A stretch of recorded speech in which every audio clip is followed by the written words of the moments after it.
Sorry, did I say that? Hey everybody, I have to shift the cameras around real quick, but we are here. Thank you for your patience. This week has been a bit of a challenge for me as I am getting used to being back at work. So, thank you for your patience. Hi, I'm DM the Mark Knight. No, you're not. Shut up. Shut up. I like how Mirth ends up in the same place all the time, and the rest of us are just like, well, his is just... Well, because I don't use camera normally, so he doesn't have to worry about mine. Yeah, it's just a picture. Yeah, I know. Hopefully that thing I showed you today will fix that, too. Yeah. Oh, well, the other problem is not having everybody here. That doesn't help either. Yeah.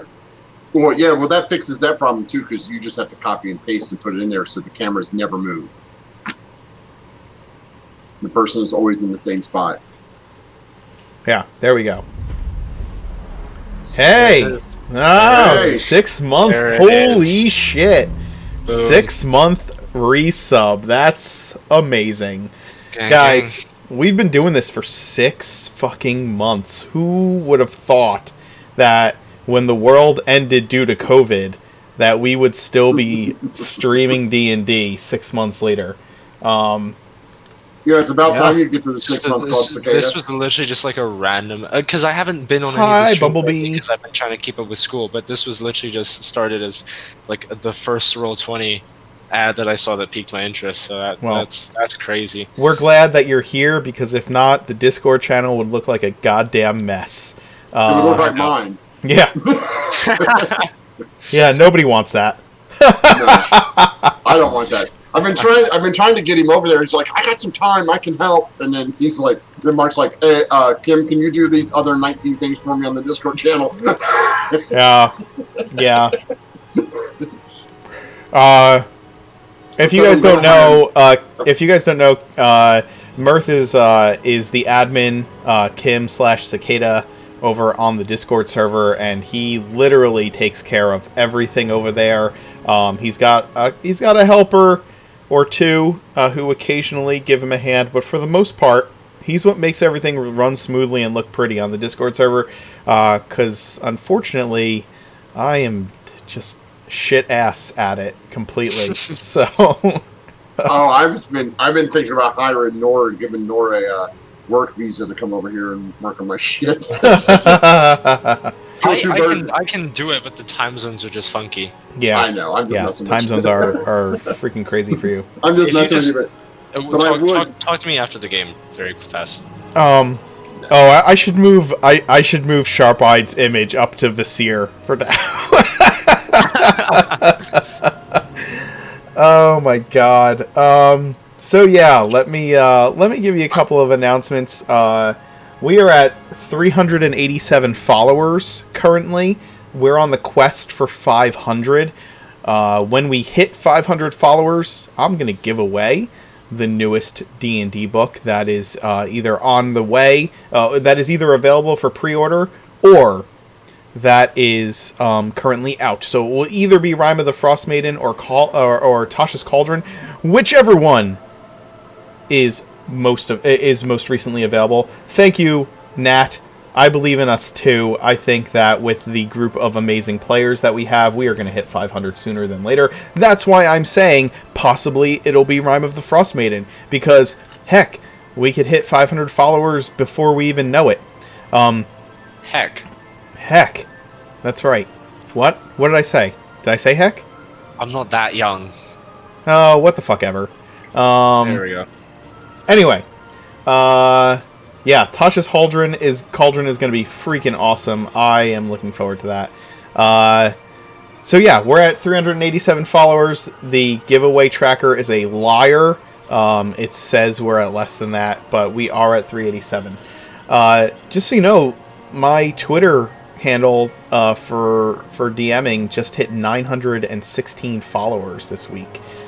Which is crazy, and when I hit 1,000 Twitter followers, I'm gonna give away something there too. I haven't decided what. I'm gonna talk with FarboCo, our sponsor, and see what we could do for a prize. So yeah, that's super exciting. I am really, I'm really glad about that. That's pretty amazing. And as you can see, we are giving away some dice. When we hit 50 subscribers, I'm going to get in touch with my sponsor, Farboco, and they are going to throw some dice at one of our followers, probably literally and figuratively throw them at you, from Lancaster County, Pennsylvania. They are awesome. Check out their website at farboco.com. They're a great group of people and a fantastic local game store, which we want to support. We want to support our local game stores because COVID's hit hard for even them, especially for them. So, can I make a suggestion for the Twitter giveaway? Yeah, go for it. It should be some tiefling minifigs because Twitter is a hell site.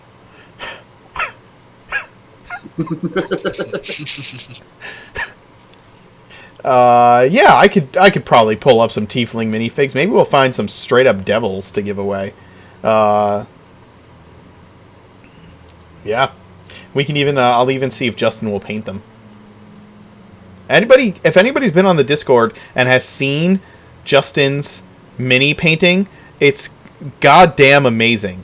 I don't have the patience for it. Yeah, is my problem. Yeah, he's crazy. Hey Vita, thanks for the cheer. That's cool. Thank you. Yeah, but his painting is awesome. He painted a dragon for we top sub gifter. A while back when we had the dab challenge going on, we hit 200 subscribers, and when we did, we gave away some things to the top sub-gifters, and one of them, Justin, offered up to paint a mini for one of the top sub-gifters, and he painted it for Pat, who plays Bowie. Head over to the Discord. You can see the images of his painting. He's super amazing. We've been telling him he should start taking commissions. I don't know if he'll take us seriously, but if people start asking him and just offering him money, maybe he'll do it. So yeah, go check it out. It's pretty freaking awesome.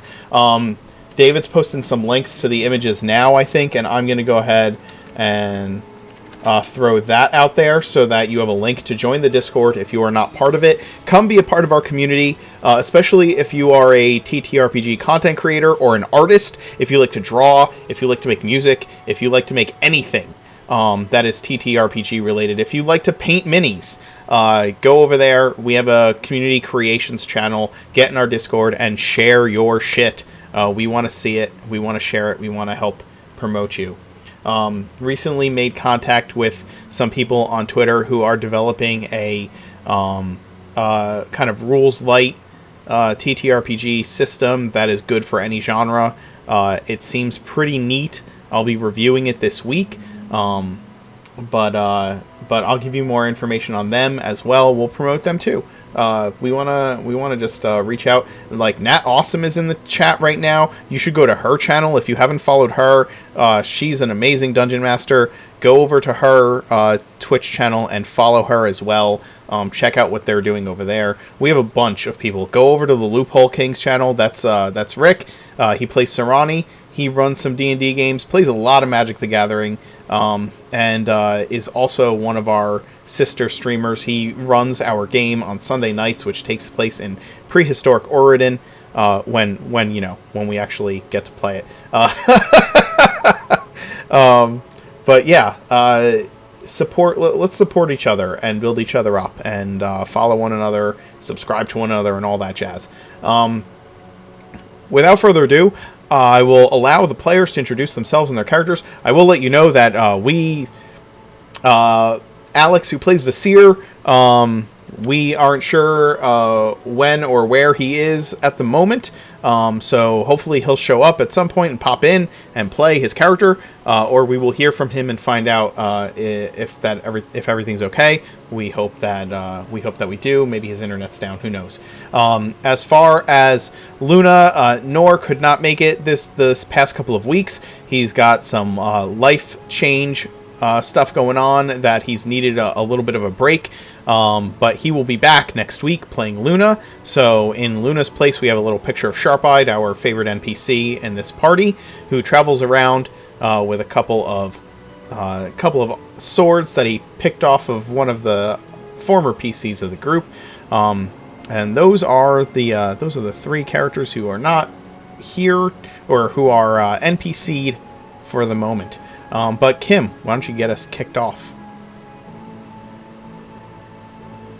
All right. Hi, my name is Kim. I play Mirth, the tiefling, eloquence bard / fiend warlock, who is currently having the time of his life jumping interdimensionally around Oredin in his quest to uphold all that is good and just and right in the world. Hi, I'm David. I'm playing Anghus, the party's revived rogue, who has just yelled at Visir so hard and loud for attempting to befriend a river troll that Visir has spontaneously astrally projected, and we're just waiting for him to come back to his body.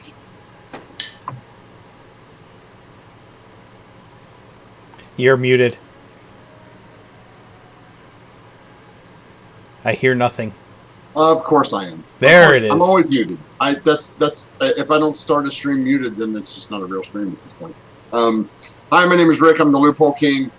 I play Serani, the Swarmkeeper Ranger, Circle of the Spores Druid, one level Barbarian because I'm really pissed off at the moment.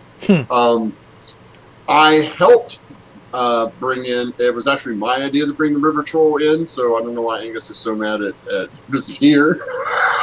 Because Visir went along with it. He couldn't have done it. You couldn't have done it without his help. Serani is 8 months old. He doesn't know better. hey, look, if you're going to have a friend, you need friends like Sharp Eye. Look, I plan on turning that troll into an NPC. I don't know what's wrong with you. I got my points. God. I haven't used my points yet. I'm going to use them. I'm going to make him an NPC. He's going to be a monk, and I'm going to have a friend. Because when the big battle starts, I want a 20-foot tall river troll monk on my side. You are aware that Kolok and Century kind of beat you to the punch on that one, right? Well, they already recruited it. No. Grandmaster of the Way of the Bonk. Yes. Well, see, here's the problem with Kolok and them is they left him alone, and we're feeding him. So, and giving him a place to stay, and fixing his lake, hopefully today. So that's it. Oh, by the way, Sharp-Eyed is not the favorite NPC for this group. Sharp-Eyed is the favorite NPC of all time. Ah. Please don't degrade him. Sharp-Eye has thrown the killing blow into more boss mobs than any PC we have in any of the games. It's true, actually. It's kind of sad. Yeah, that's true. It's crazy when an NPC that's half your party level outshines you. Yes, that's well, you know, it's because he didn't have to deal with the inter-party bullshit. Oh, Dio, you're right. Silver is the favorite NPC. I don't know. I think it's a toss-up between Silver and Sharp-Eyed. I don't know. Yeah. Oh. You know what we'll do? Hashtag emote for Sharp-Eyed. Oh, we're going to do this right now. Personal bias, Silver's pretty cool, too. So we've progressed from hashtag where's Sharp-Eyed to hashtag where's Sharp-Eye's emote. Well, we got Sharp-Eyed on the stream now. So, yeah, who got his picture? All right.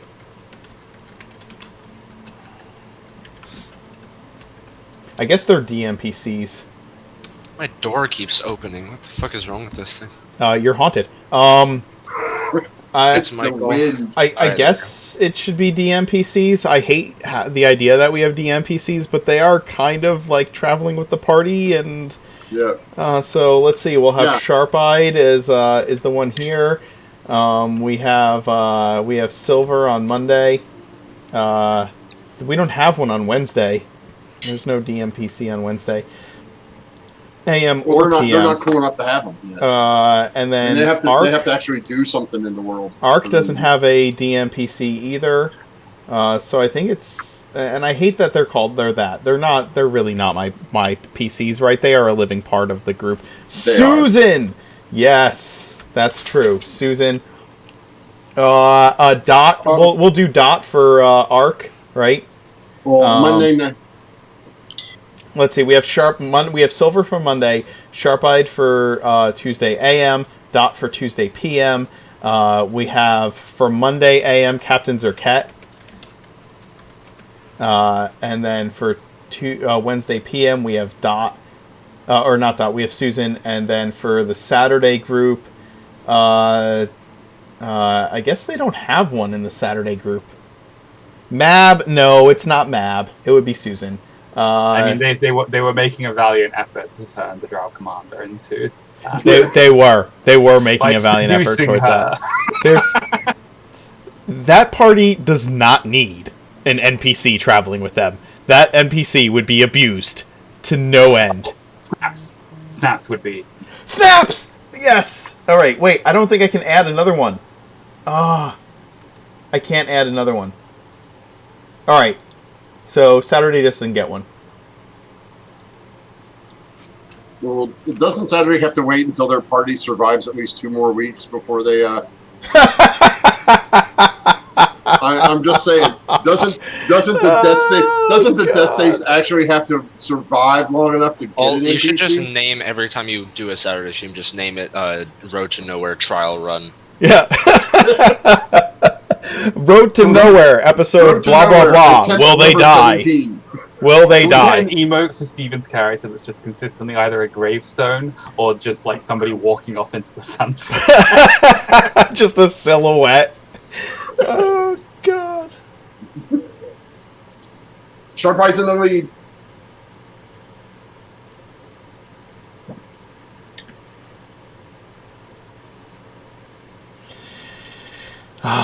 Let's see.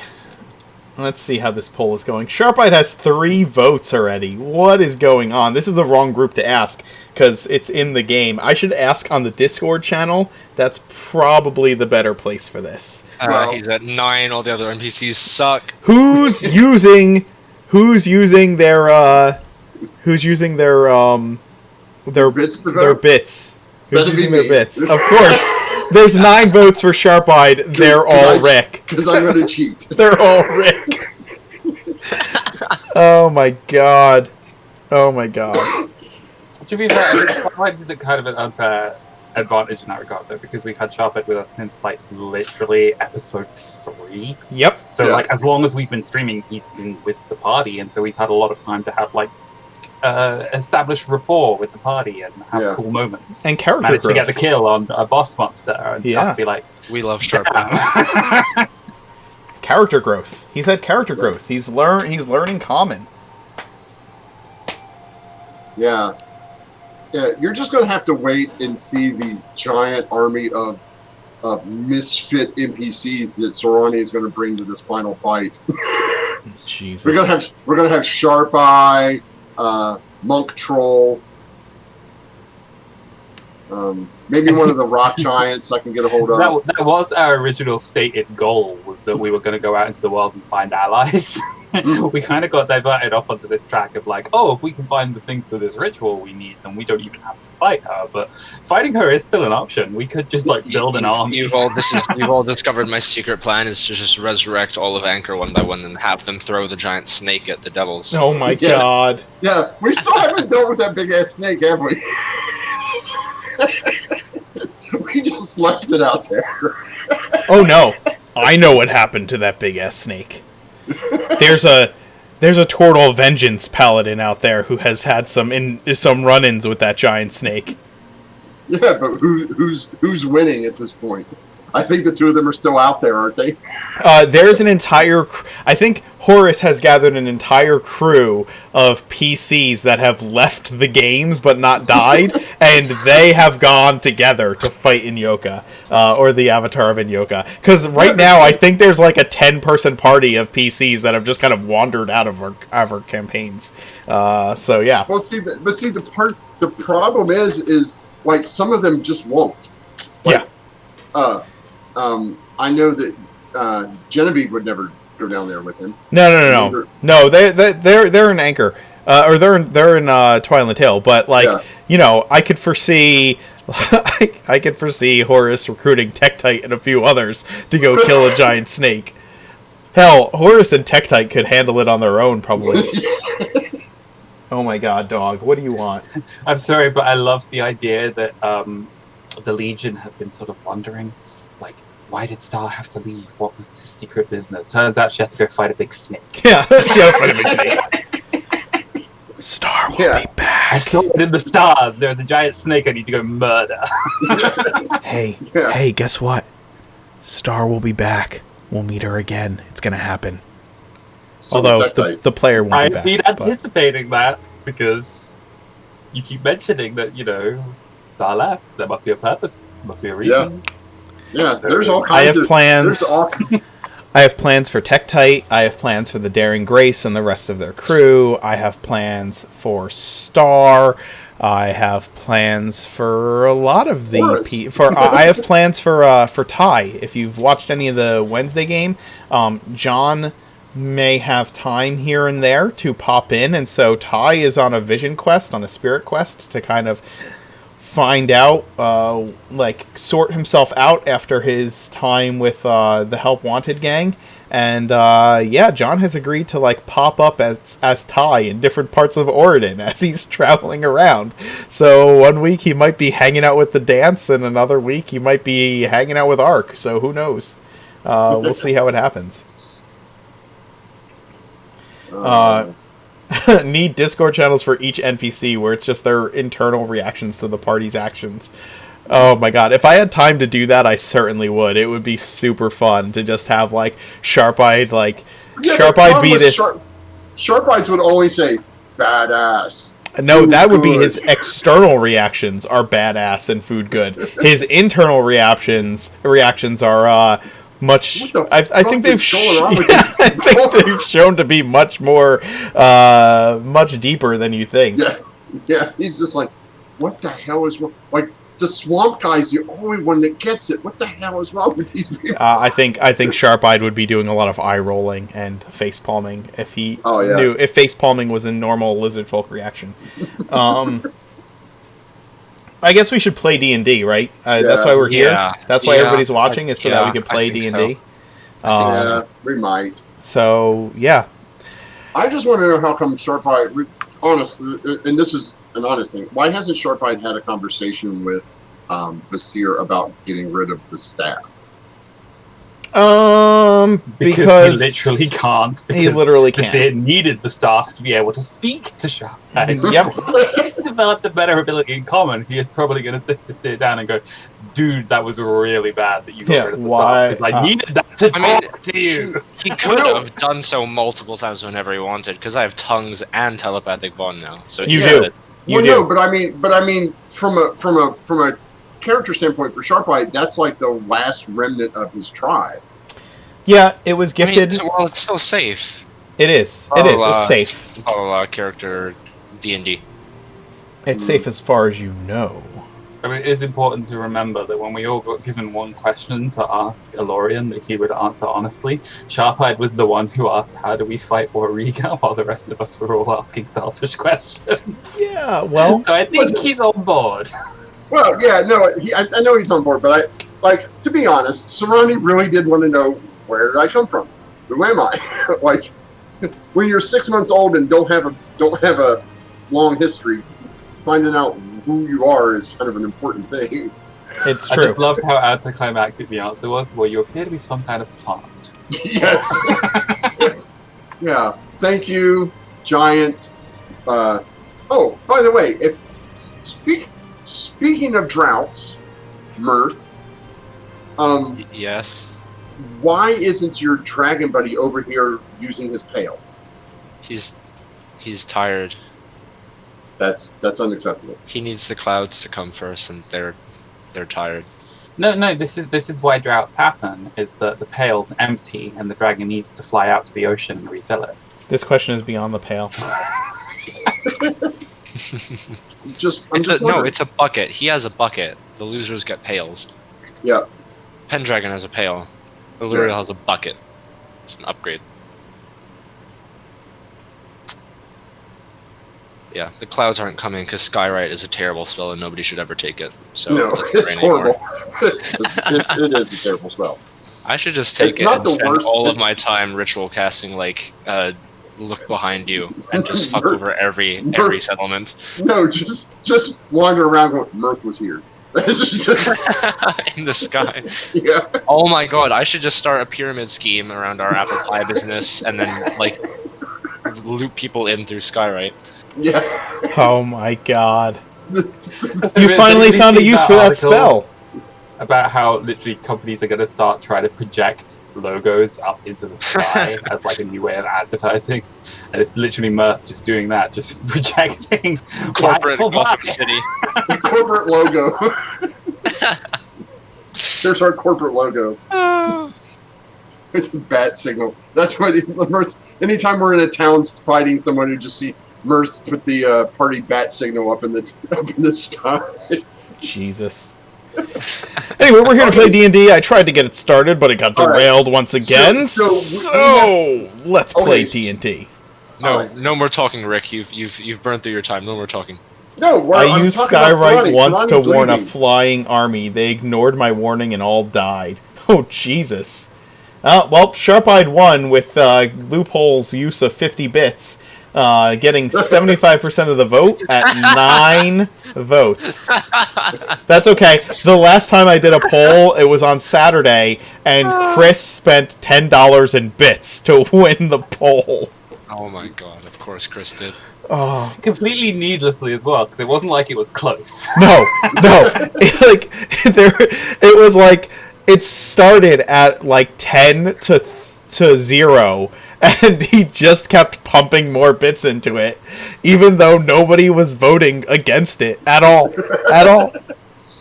Oh, God, that guy. Anyway, Mirth.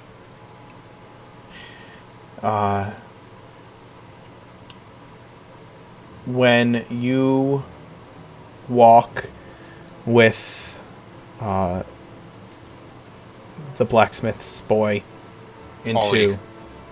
Ollie into the doorway provided for you both by Trust. His eyes are wide with amazement at what he sees. This hallway, which is essentially sitting in the middle of the overgrown fungal town square. And he is in awe of this place.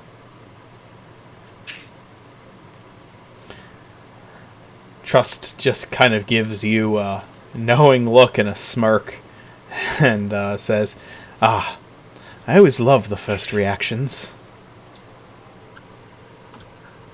They're the best ones. No cutaways. Where to next? Big city. We recently killed a big fish there. Ah. Of course. Makes Do me a sense. favor, drop me by the docks, would you? The docks. Sure. Yeah, warehouses. Yes. Surely.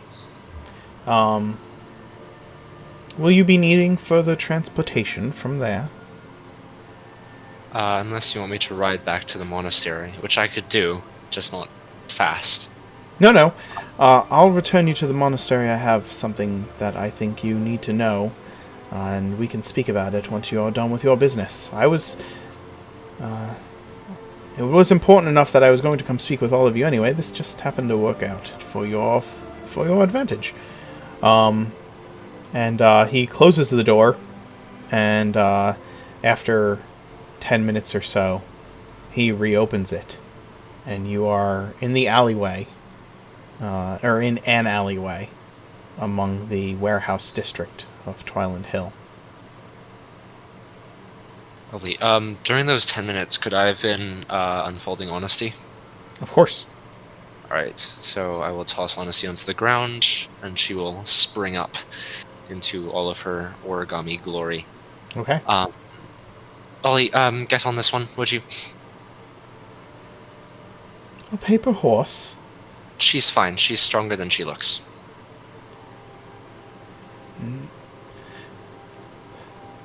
He's kind of shell-shocked by all of this and just kind of climbs onto the horse, like, nervously. But yeah. He gets on and kind of steadies himself, making sure it's all right. All right. I'll walk alongside him and guide Honesty into like an alleyway, maybe 2 warehouses down from the one where the refugees are. I mean, you mean the warehouse that had most of its Yes. front half blown off? Yes, that one. Yeah, the refugees have been kind of the refugees that were left alive. They're not in that warehouse. That warehouse is still in disarray. These 2 weeks later, it's still like blown out and half destroyed. But you guys spent some time in Anchor or in Twiland Hill before leaving to go to the monastery, and you would know that the blacksmith has taken up work in a nearby forge, working for the that is specifically used by the council and the town guard for commissioned work from them. Oh, lovely. So you can take him there if you wish. Yeah, I'll take him like another, like again, two alleyways down. Okay. And then I'm going to cast. You know what? No. Mirth is gonna stay here. Don't move. I'll be back in a minute. And then Mirth is gonna walk out and then stroll down the street. Okay. And walk up to the forge. Sure. The forge is very busy. It's not like a single forge, right? There's several. Yeah, like it's like a row. Niches. Yeah, there's a row of forge fires, and like blacksmiths working in tandem on both military and mundane equipment, smithing for the municipality of Twiland Hill. Wonderful. I'll inquire on the front. Do any of you gentlemen know where I believe he arrived from Anchor a few weeks ago. Do you know where he is? Do you not remember the blacksmith's name? I don't actually, and I feel very bad about it. Would Mirth remember the blacksmith's name? Yes, Mirth would. Okay. I'm genuinely trying to remember if we ever actually gave him one. I think we did, and then Yeah. promptly forgot it. Yeah, I have it. It's Clifton Solomon. Clifton. Would any of you know where Clifton is? Cliff. Yes. He's one of the newer ones, but he's been keeping busy. And they take you back into the heat of the forge fires. And you find it more uncomfortable than you might have at one time in your life. It's overly warm, and as you're walking through, you can see him before you get to him, kind of working hard, making a sword. He is completely focused and concentrated on his work. You approach him with this kind of the smith that you had spoken to up front. He takes you up to him, and Mr.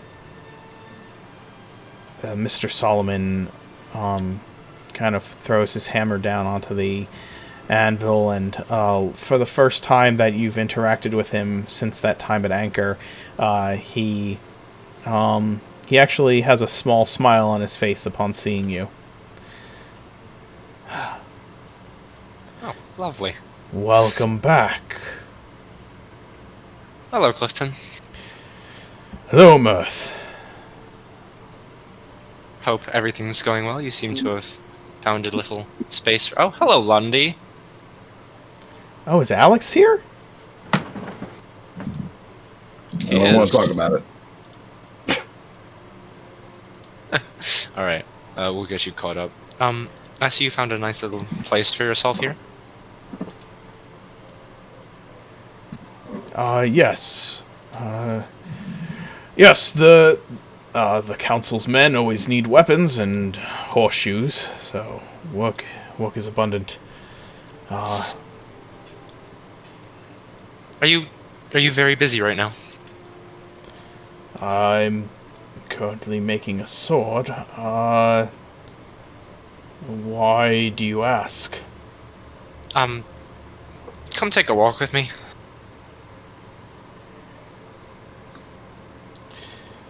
Surely, I will.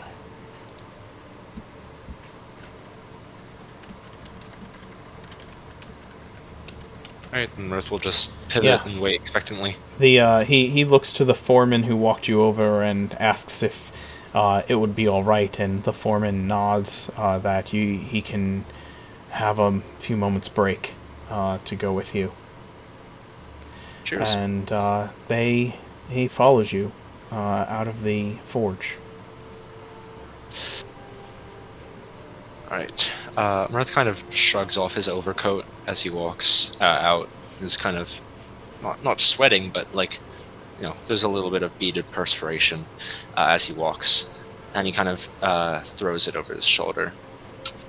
And she, as they turn into the street, he just turns to Clifton. So, how are things? Where are you staying? Is the wife okay?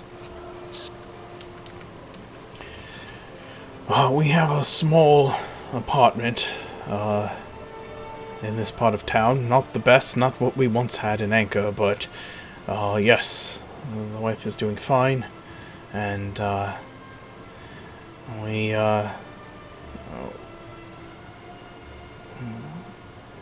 doing our best. Big enough for 2 people? Comfortable? Of course. Big enough for 3? Why?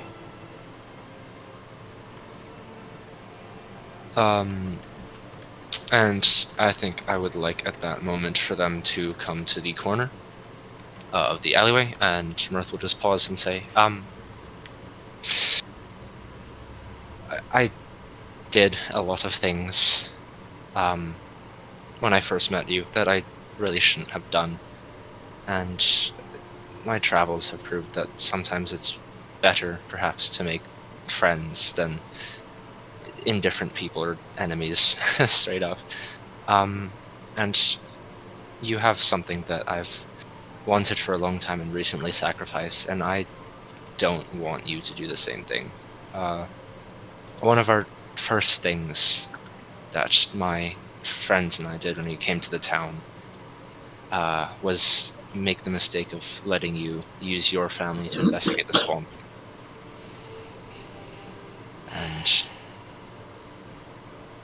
And yes, a few months later, your wife as well. I'm glad to know she's doing better now. And I've come a long way, as have my pockets. And I figured this was the best way of repaying you. I recently used that copper wire in a gift to my friend, and I thought this would be a suitable return investment. And he'll just gesture for him to turn the corner. You're talking, and as you are, his expression is going through multiple phases of curiosity and kind of dawning on him what you may be actually saying to him. He has a look like he already knows what he's going to find as he turns the corner by the time you finish speaking, and he rushes around the corner, and seeing his son, he just gathers the teenager up into a hug that is Well, the boy is kind of, Dad,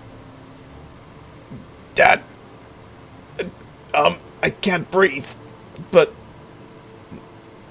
as he is engulfed in the huge arms of the blacksmith.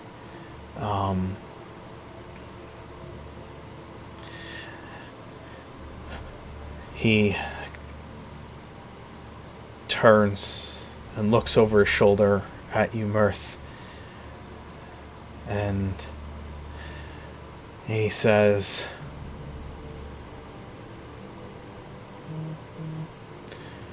"You've brought tears to my eyes twice now.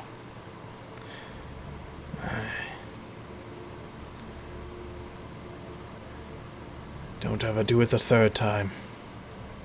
And he kind of has this weak, happy but sad smile upon his face. "You've made my family whole again.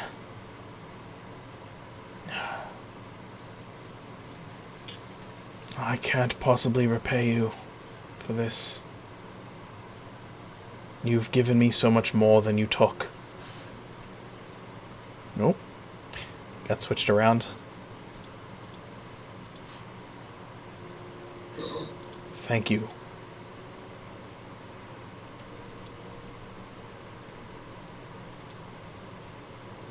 Yeah, felt like being like the people I read about in stories a little bit more. I have a place, a nice place by the shop district that is nice, settled in, empty right now. It needs someone to take care of it. If you and your family want to stay there, I wouldn't have any issue with it. I'd pop in from time to time. You can read my books. Bring things back. Keep them there. As long as it doesn't end up burnt to the ground, it should work.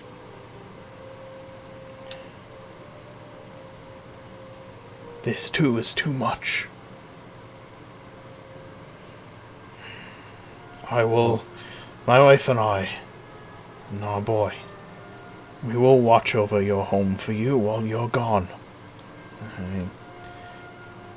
And I can assure you that she would provide a finely cooked meal upon your return whenever you arrive. That sounds nice. You are thank you again. Welcome. He places a meaty hand on your shoulder and squeezes. And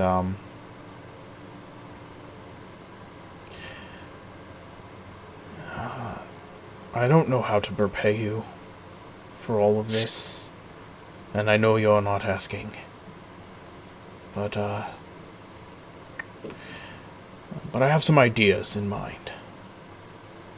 I do have one specific thing in mind that I haven't been really able to find another use for, and you're skilled with metal. What's that? Ask it. in an alleyway. It's good in private anyway. And Mirth is going to reach into his backpack and pull out one of the hefty bars of adamantine. I picked up this a while back, and it's rather hard to liquidate. So I was wondering if you'd be able to work it into something nicer than this brick. He kind of looks down either end of the alley. You best be careful. There are rumors going around of a tiefling, purple, who had commissioned work made of adamantine and then disappeared. The scrappers are looking for, well, I guess that would be you.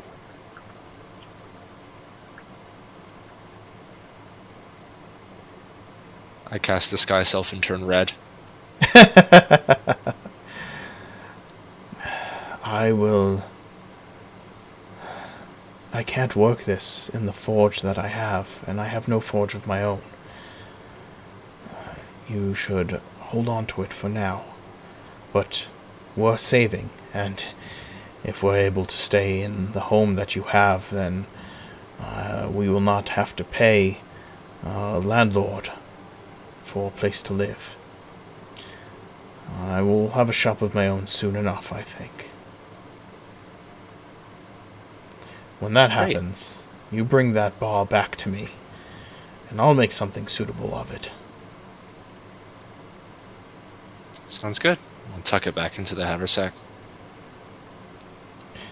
Be forewarned, do not walk the streets of Twiland Hill in your own form if you can disguise yourself as you do now. And perhaps simply being red would be, it's not quite far enough.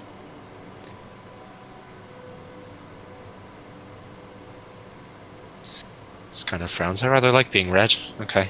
Oh, I'll use by all disguise self. means, remain red, but you still walk around with all the trinkets upon your horns, and you still seem like you, just a different, change. Alright, I'm gonna use disguise self again to appear as a very nondescript human male wearing like green leathers and breeches and holding like a cane. Okay. Is this better? In this situation, probably. I feel so drab. Do you feel like this all the time?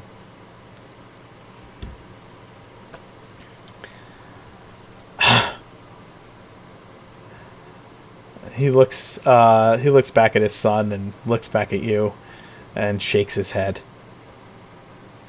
Not anymore. Mirth smiles at that. Well, let's go. Do you want to take your wife there tonight? I can show you where it is. I don't have much time, but here he takes. He tells you where their apartments are, and tells you to take Ollie to their apartments and gather his wife, and that she'll be able to fetch him after he's done at the forge. That he needs to return to work before they think something's happened to him. Right. Great. And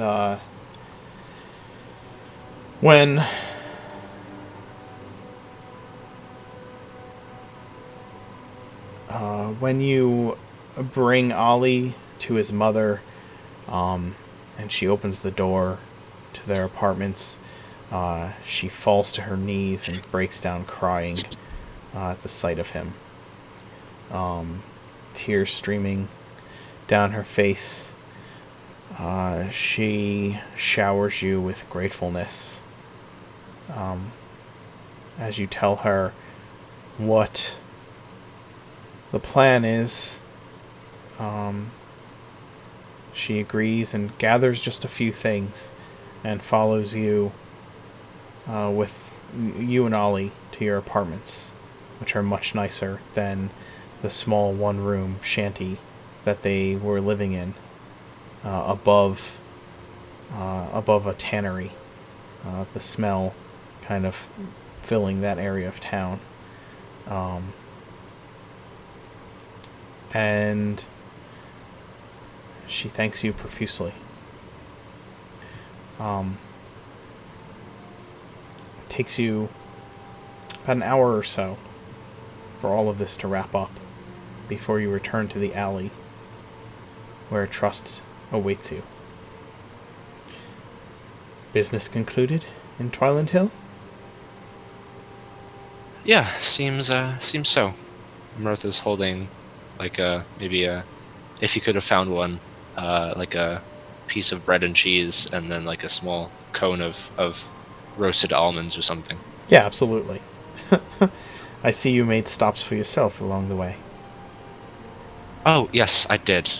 And I think he would have also picked up a nice new chain necklace. Of course way you did. back. Of course you would. Yes. Trust lets you in the door of his kind of private domain, closes it behind you as you enter, and as he's closing the door, he absent-mindedly reaches into your cone full of roasted nuts and just pops some in his mouth and says, well, might as well share if you took the time. Yeah, they were only like a few copper, it's fine.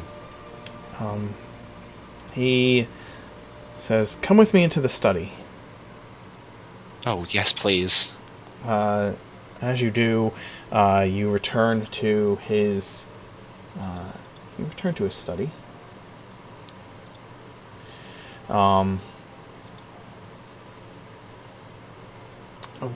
Books and scrolls piled on various tables. And he brings you over to a particular table. I've been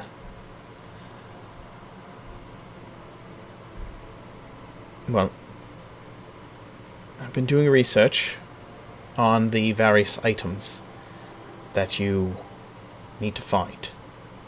I know that you've acquired some. I have them here under lock and key, of course. However, there's one that I think you will find is far harder to get your hands upon than initially anticipated. And that would be the heart of the greater fiend. Go on. From what I can tell, when any demon or devil dies upon the material plane, they are reduced to a sort of ethereal goo, as their true form is returned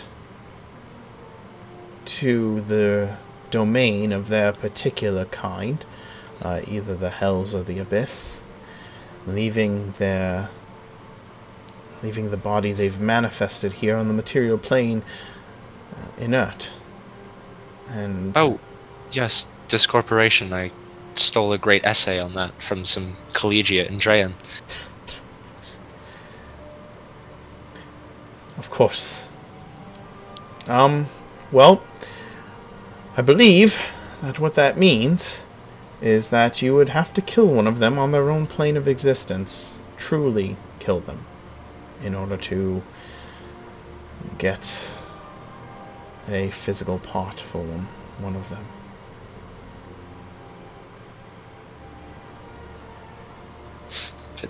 This does sound rather brutal, but what if the fiend wasn't dead on this plane and we could get its heart?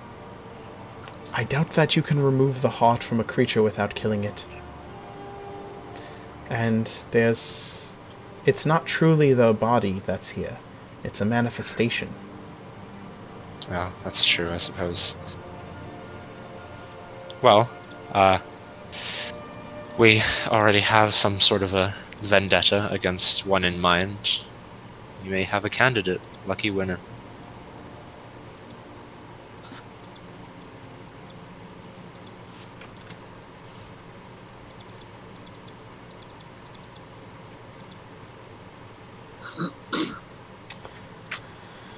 A candidate?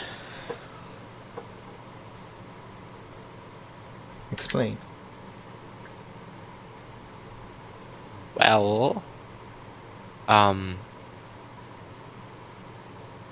the arguments we had in your study those weeks ago concerned it. It's a lovely little acquaintance I had a chat with from the lower planes. A little bit of a bargain.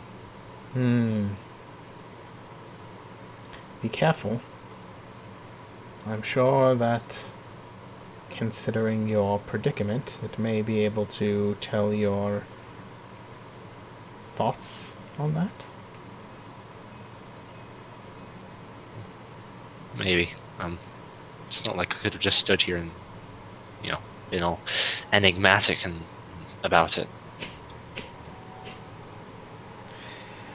I should return you to your allies, I think, so that you can share the good news of the next steps of your gathering with them. Lovely. I mean, we still have much stuff to wrap up here. Of Any course. news on Ravenreach and the ingredients within? I've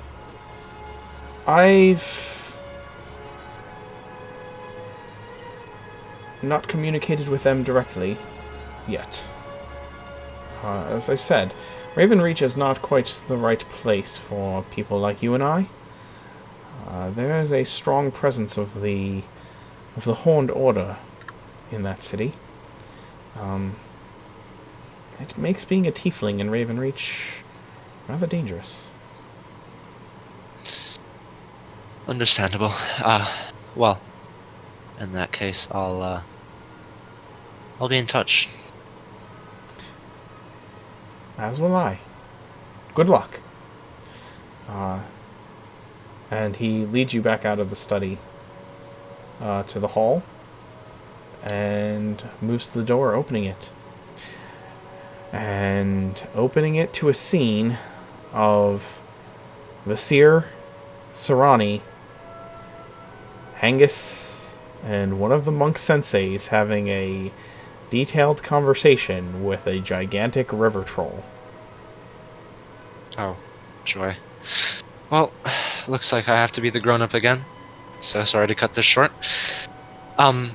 You can keep the almonds. I think I have to stick to a strict diet of beans and tea at the monastery. I'm not sure, but I got judgmental looks when I had my turkey this morning. It's not quite like you're one of the trainees here. I'm sure you can do whatever you'd like. Good luck. Oh, that's a good point. Thank you. I'll snatch the almonds back. Thank you. And I'll break the news. Indeed. Good luck. And he shuts the door behind you. And with that, I apologize. We're going to take a quick break because I need to take my dog out because she is freaking out beside me. And when I come back, I'll let Alex introduce Vasir and find out what's going on with him. We'll be back. So stupid.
Hello all. We're back. live and in person. We are back. And let's get us back to the right map here. Down by the lake. Where the watermelons grow. Is that an actual thing, or are you just making that up right now? I think there's something down by the bay. No. I don't even know. It's down by the old mill stream. No, it's down by the bay old where the watermelons grow. mill stream. It's a nursery rhyme. Hi, Mr. Dragon that slithers. Welcome to the stream. Sky MP3, thank you for the follow. You're awesome. And for those of you who say I need to supply an image of said pupper for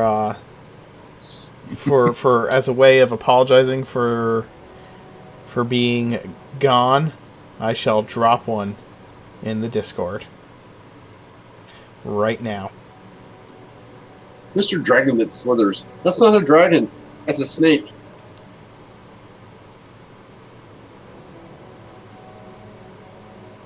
I'm a dragon. And undo the tongue thing.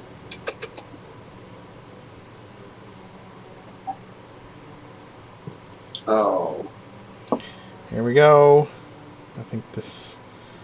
There it is. There's the pupper. That's it. It's in the Discord. What is that? Along with appraisal report details. Why is it doing that? I don't know. I have no idea. Well, that's not right. Oh, bye-bye picture of puppers. I don't know why it attached the other picture there. I don't That either. was very bizarre. There's the pupper picture. There's the pupper. Okay. Yeah. All right.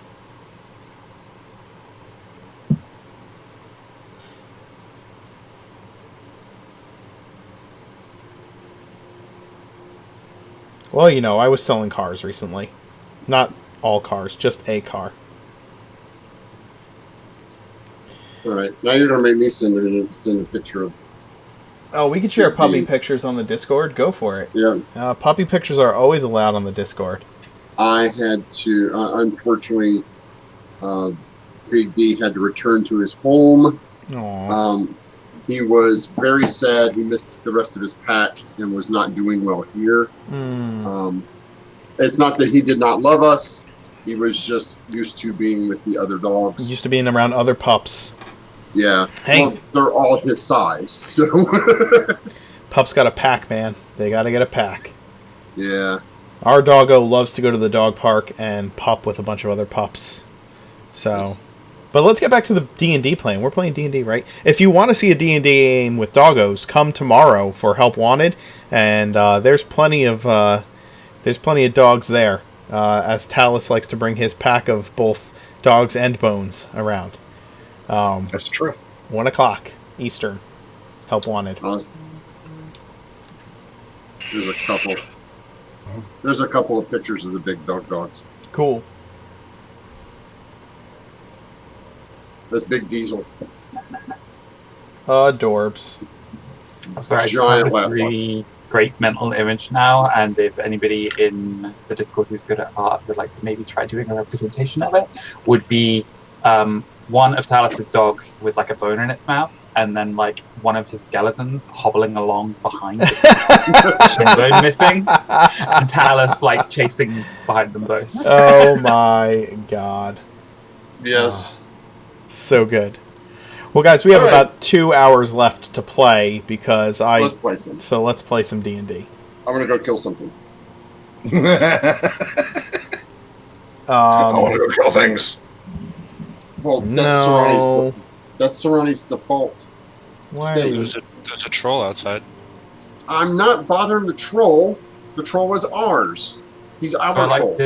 I like to think as Mirth sort of steps through the portal back out to the monastery, Anghus is just in the middle of this tirade where he's like, question 1, why? Question 2, how? Question 3, fucking why? Well, okay, Angus. If you want to answer the questions, you're going to have to take them one at a time. So, question 1, as far as why, I'm guessing you're referring to the river troll. So, we're going to assume that that's what all these questions are related to.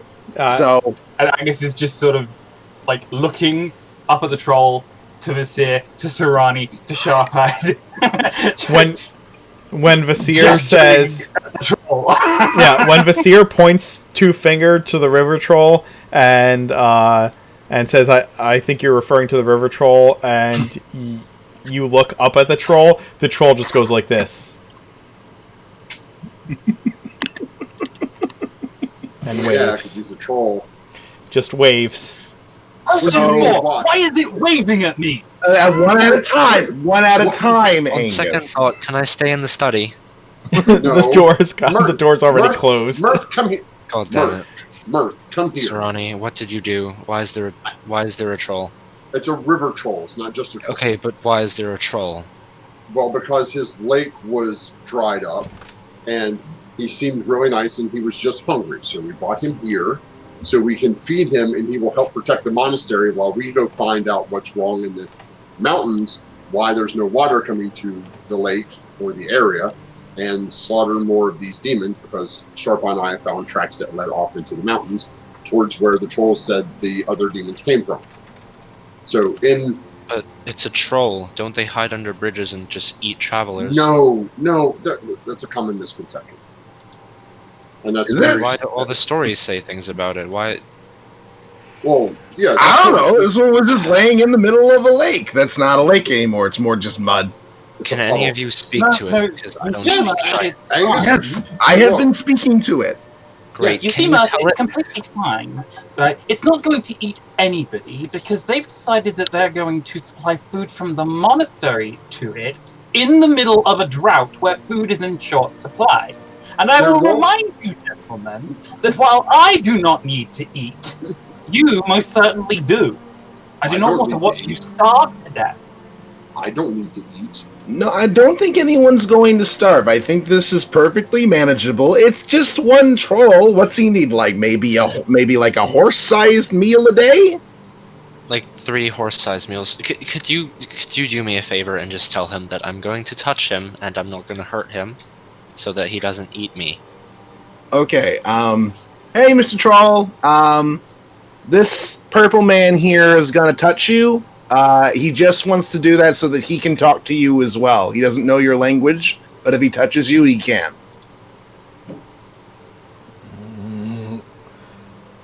Okay. Are we good? Is he okay? Yeah, he's good. You can touch him now. Okay. To be fair, this troll is 20 feet tall. Just touch him on like the leg or something, like maybe the calf. Just give him a tap. Mirth does a little skip and a hop and jumps up and like slam dunks on his knee and casts tongues on the troll. He should be able to speak with all of us now. Mr. Troll, understand me? Yes. Oh, lovely. Okay. Do you have I food? understood that. I have almonds. Do you like almonds? Almonds not meat. No, they're a tree nut. You can eat a tree nut, right? I mean, they're also my almonds.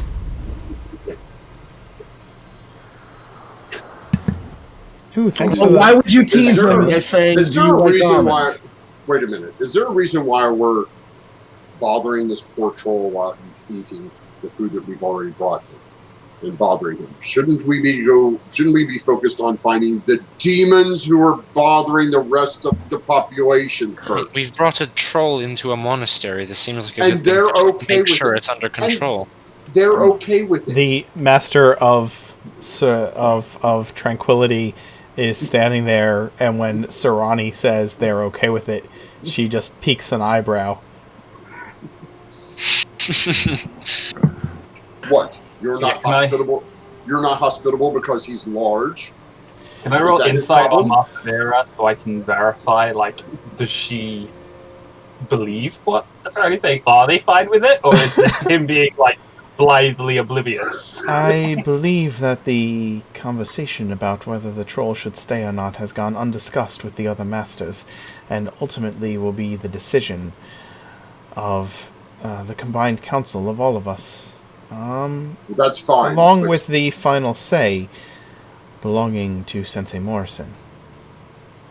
Well, considering that Sensei Morrison, considering that you're down one Sensei, and the simple fact that the troll seems to be helpful, I don't see any reason why you wouldn't allow him to stay here. You allow everyone else who comes here seeking shelter to stay.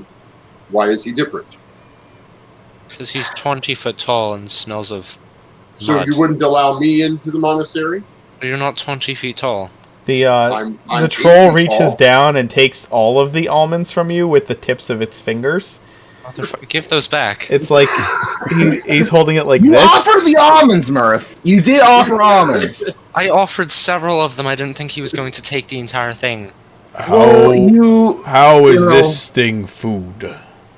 Well, try not. eating. Well, It's not. Put it back. Put it back. It's not for you. Yeah, it's not. It's, okay.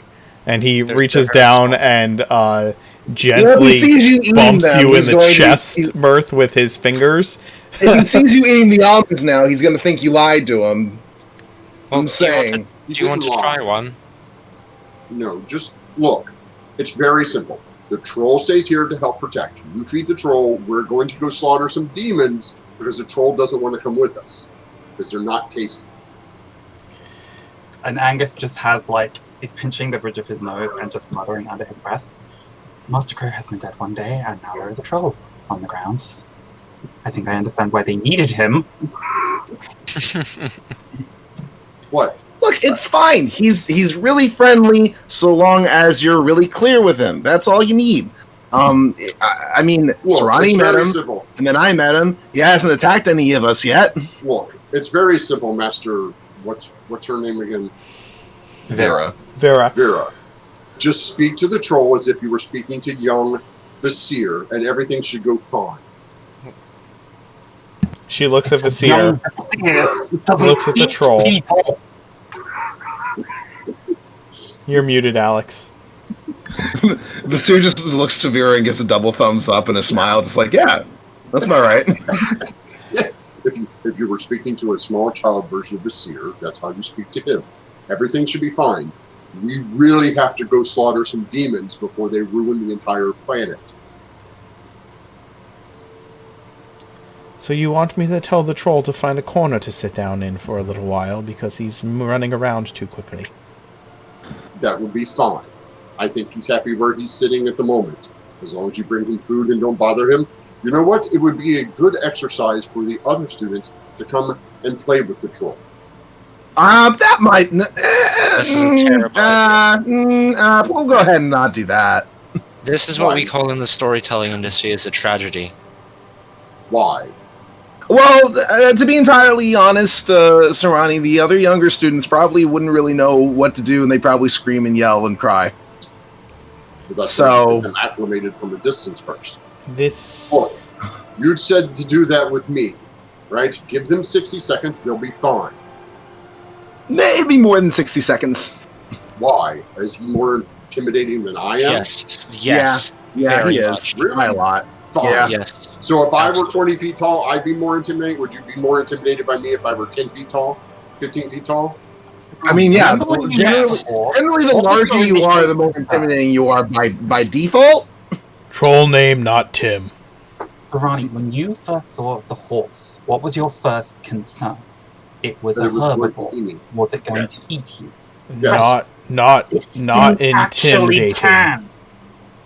Yes, but you said it wasn't, so then I believed you. If I say the troll is not going to eat you and the troll says he's not going to eat you, you should believe him. Why do you The not horse, give him the, the same horse benefit? was a domesticated animal Why who doesn't not eat what give- 3 horses eats in a day. So- I would so- eat people if let me. Yeah, Well, there you have it. There you People go. are There tasty. you go. Um, There you have it. They are meat. yeah. Are you meat? And he pokes you, Serrani, in the chest. Are No, you meat? Not meat. Meat. No, I'm plant. Oh, I would not eat you. See? Yeah, he wouldn't eat you.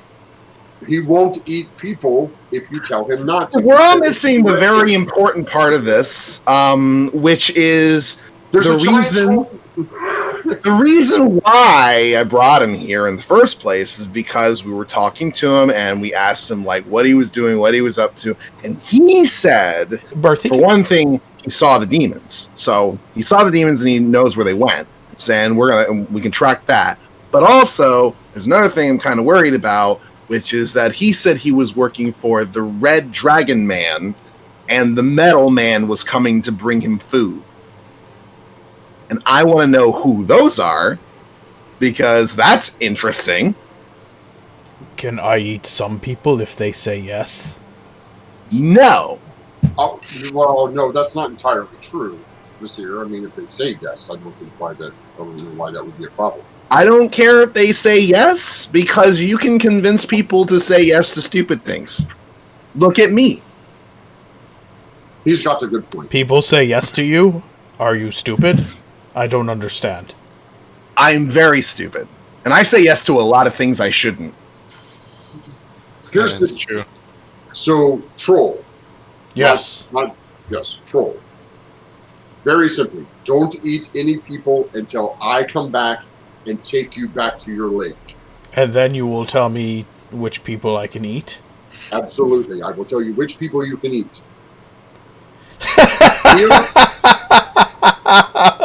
The face palm. Oh, God. The troll... troll ponders what you've said. Because he can understand all of you having this conversation right now. I stick my hand out. He understands all spoken languages. Yeah.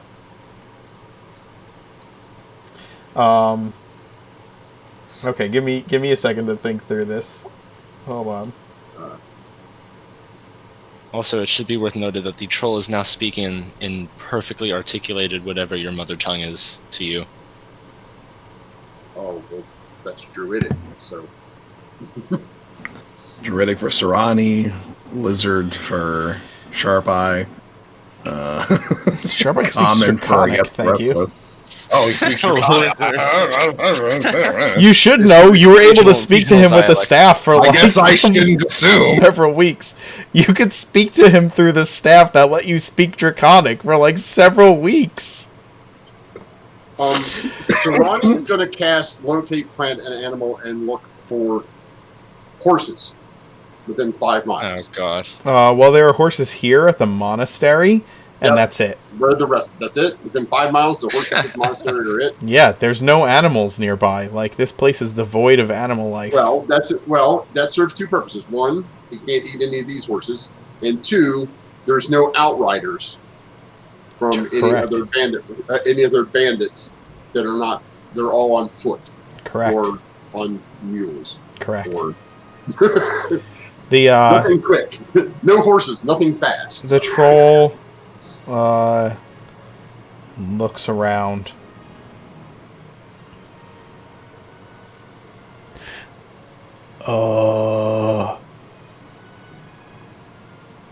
Food?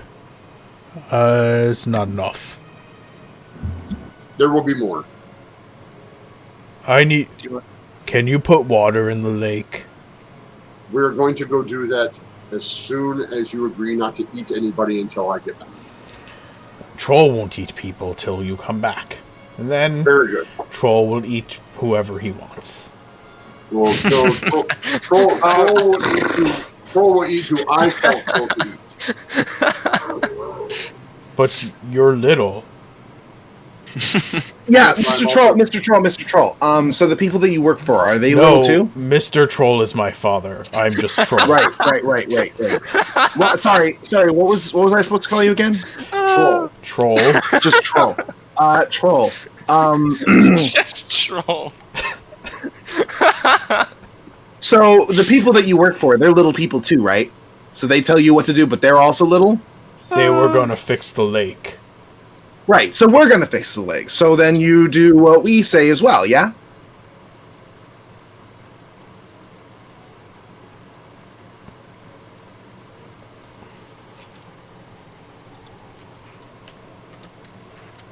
Troll is doing logistics right now. Yeah. He's going through the entirety of the logical statements in his head. Yes. Just like, Yes, I do. You fix Lake, I do things for you. But other thing, the metal man and the red one said that I would be able to break things and eat people. Well, if you come with us to fight demons, you can totally break things and eat all the demons that you want. And maybe there's people there controlling the demons who you can eat. Are demons people? Yes. Just sure. not from around here.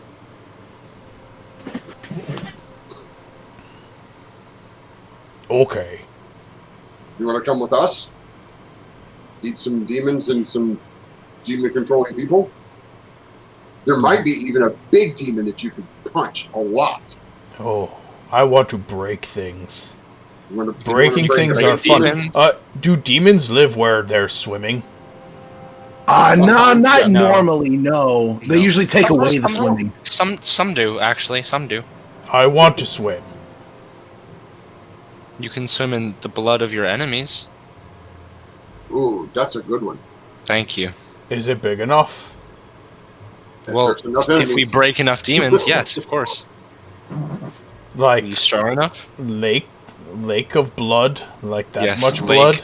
Lake of demons, yes. Yeah, we can do that. We can make you a lake of yes. We can do that. Blood. I never swam in blood before. It's very. It'll be a new it's experience like- for you. You can close your eyes and it's basically water. Except it's tastier than water because it's blood. No, just don't drink it. It tastes Why like not? coins. And it's No, it's you eat people. You know what blood tastes like. What am I talking about? Yes, blood is. Yes. so it's decided. You'll come with us. Do you want another almond? Here, got a trick for you. Watch this. I haven't cast had an almond yet. I'll cast Well, would you like an almond? Yes. It Okay, holds its I'll hand mage out. hand an almond up to him. The almond is like the size of an ant, comparatively. Ah. So I say, hold on 1 second. I'm going to climb up there for you. Okay? Okay. Right. So I cast Goodberry. I'm going to climb up to him. I'm like, open your mouth. I'm going to throw these in there and you will be Oh shit, you're right. Actually, that's smart. Ah. full. I throw a whole handful of Goodberries in there. Nom, nom.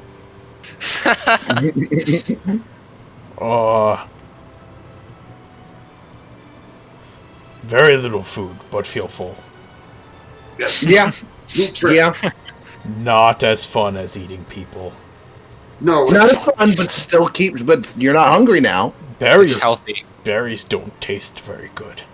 they don't, do they? Not as good as dead fish. That's why That's why I would not eat you. You are plant. Probably Yeah. taste like berries. Oh, I totally taste like berries. I would eat him. And he points to Vasir. Except he talks good. I would eat him. He yells a lot. And he points at Anghus. After all stealth, I'm not there. Oh, he looks around. The conversation because this is getting ridiculous. He looks around for Anghus. Where is the yelly one? He would taste good too. Yeah. Okay, so And this now is that, we what fed I you, now that we've fed you, it's time for us to go kill some demons. Now? Now. But I'm full. It's nap time. That is true. After a large meal, you usually nap. I'm like 3 full. You probably are. But look at it this way. So 3 we naps. hurry- So if we hurry, you can be. If we hurry and kill enough demons, you can be 6 full and take 6 naps in a row. 1. Many, It's the many, loneliest number. many, many. 2. 4. 3 naps. Okay. Because I'm gonna 3 add full. One more level, Druid. I'm casting Awakening on this bastard. Give him I'm granting him intelligence. Goddammit! Awaken is a 5th level spell. You're not getting it for ages. Okay, if we have to go now, we have to go now. I'll nap later. And if we Good find anything that's not good people, we'll let you eat them. He slowly stands up, fixes his loincloth, which showed entirely too much extra pocket, and all right. So Sharpeye and I will start tracking again. I'll count to the lake. Okay. Walking Troll, is not fun when nap time. Walking is not fun when nap time. Mirth, you got a new song. Can we put him back? Stomp. Well, look. We already got him. We might as well use him. You had two options: leave him there or bring him with us. Those were it. You picked the wrong one. You picked the wrong one. You argued against us leaving him there so we wouldn't eat people, so we bringing him with us. He's 20 foot tall and built like a tree trunk, and he can't even do a half-decent tenor. Why do we have him? Of course he can't do a half-decent tenor. He's a natural base. I'm here to eat demons and swim in blood. See? Man after my own heart. Or troll after my own core. Okay, look, troll, right? The demons, they Yes. get very scared when they hear loud noises. So we have to be very quiet. Oh. Okay, Troll will be There's- quieter. There will be less blood because they'll run away because of how scary you are. Okay. Walking is not fun when nap time. Is that better? Totally. Yes, marginally. Yes. I join in. Hey, Troll, can I ride your shoulder? I'm not horse, I'm Troll. I know, but it would be a lot of fun for me. And it wouldn't really be a problem for you. I'm guessing you could probably carry me without a problem. What if you on shoulder and we hit bump and you bounce and fall in Troll's mouth and Troll accidentally eat? Oh, don't worry. I have a really good balance. Is that okay?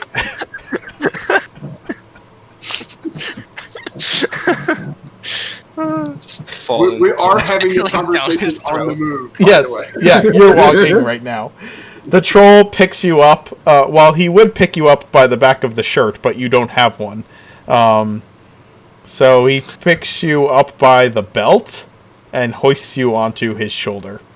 It's very wedgie-ish in nature.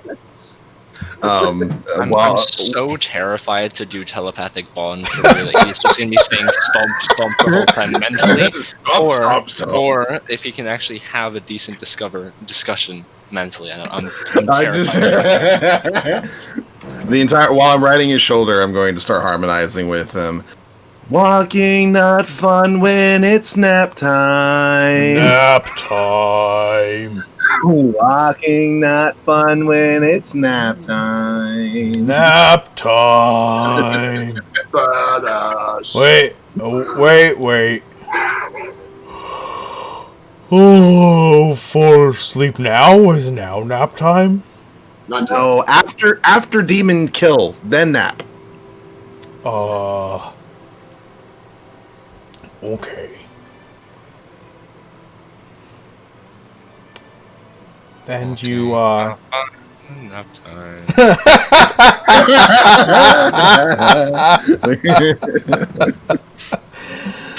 oh god, you guys walk. Angus, are you walking with them? Or you were hiding? Sensei Morrison, terribly sorry to disturb you. The seer's been abducted by a river troll. I will roll deception if necessary. Go ahead.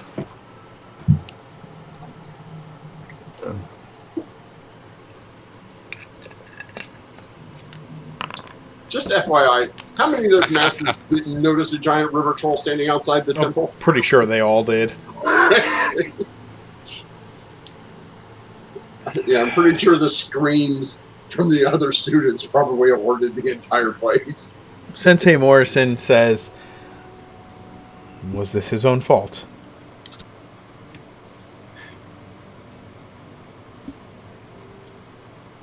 Yes, but please don't be angry at him. He was trying to be helpful, I think. I should have been there. Sorani and Desir get up to just the stupidest things when I'm not there to keep them on the right path. This is Angus getting like the slightest taste of what hell Luna's pushed through every day. This is me recalling when Angus took Sarani and Vasir to a brothel and wondering what the fuck he's talking about. Right now. I was thinking more of when Mirth and Angus decided to go rob a manor without telling anybody. Oh yes, my god. Because none of us have ever done anything as bad as picking up a river troll. Yeah. River Trolls. And Sensei Morrison. When you say he was abducted, and that it was his own fault, and that they are doing something stupid and you should have been here, then I fear that abducted is not exactly the word you meant originally. This is on purpose, isn't it? Say that you encountered a small child alone on the street and decided that you were going to take that child home with you. Would you not describe that as an abduction? Vasir at times has the mentality of a child, hence why I chose that word. Where are they going with the river troll? I believe the intention is to attempt to track down the demons that attacked. Sarani and Vasir seem to be under the impression that they have made a new ally, and I worry that a troll is not necessarily the kind of being that understands deals of friendship and cooperation. And what are you asking of me? Vasir is no longer my student. He is his own man now. I do not feel prepared to fight a troll by myself.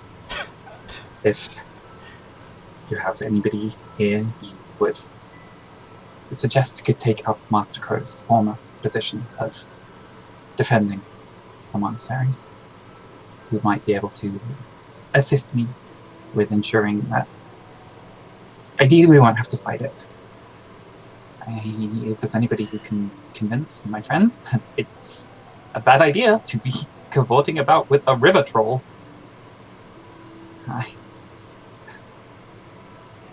Are they likely to listen to a stranger that I send with you, or to a companion that they trust? Do you have a tracker? I need to find Luna.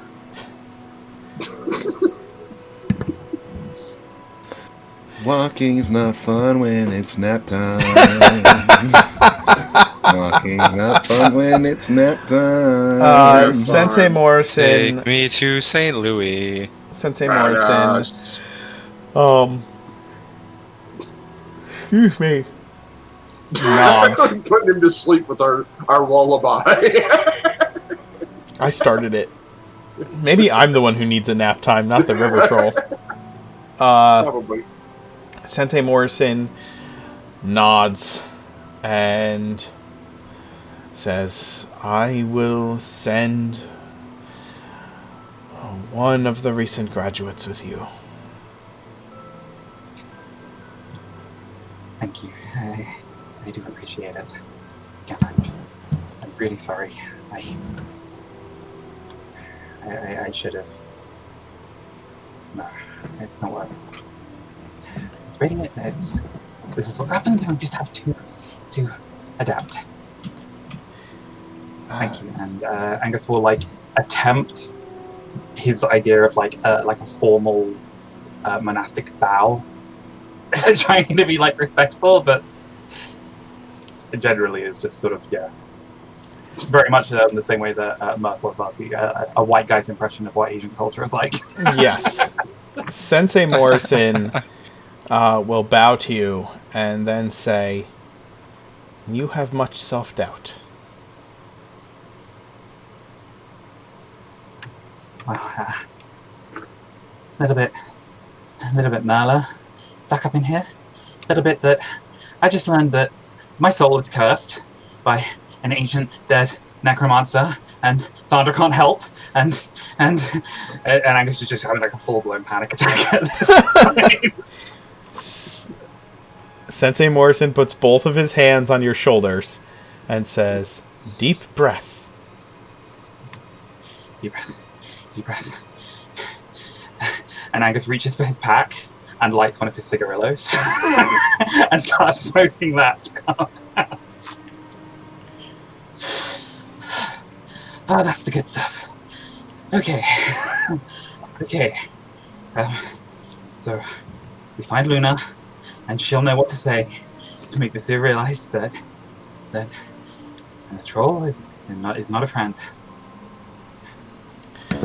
That face when Luna starts singing the "It's Not Fun to Walk When It's Nap Time" song along with this here, and breaks Angus's heart. I doubt that'll happen. Somehow, I feel like Luna would be on Angus's side at the moment. Yeah. God. Yeah, I didn't know Angus was speciesist. Angus, I'm not speciesist. I am wary of something that is physically capable and has expressed a desire to eat a member of my party. the he Sharp Eye would does eat us if we let him. eventually find you a former student who can help you to track and try and find Luna.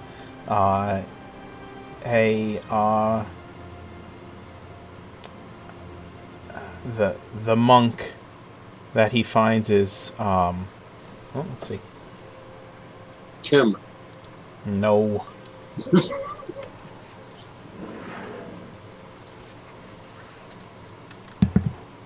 I didn't really detail out any graduates. I just detailed out senseis. So Yeah, I know. I'm working on it.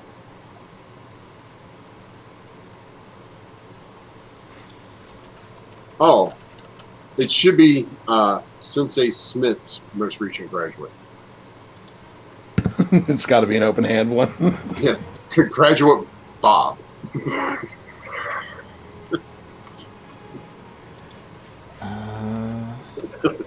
Or Graduate Jones, just like the most generic.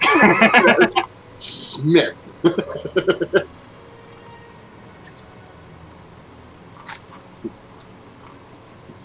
Let's see. Yeah, John Doe. That's his name. Yeah. A monk travels with you.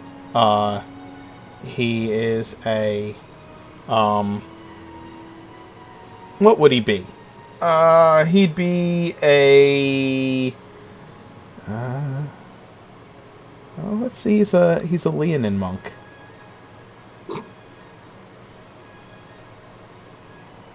And he is going to travel with you and help track down Luna. Okay, so you guys you see auras and stuff. So I should probably explain Luna. She's kind of pale, dark, cold a lot of the time. She's got a soft center. She's really nice, kind of strict. Spends a lot of time with her face covered by her hand. It's mostly when she's around us, though.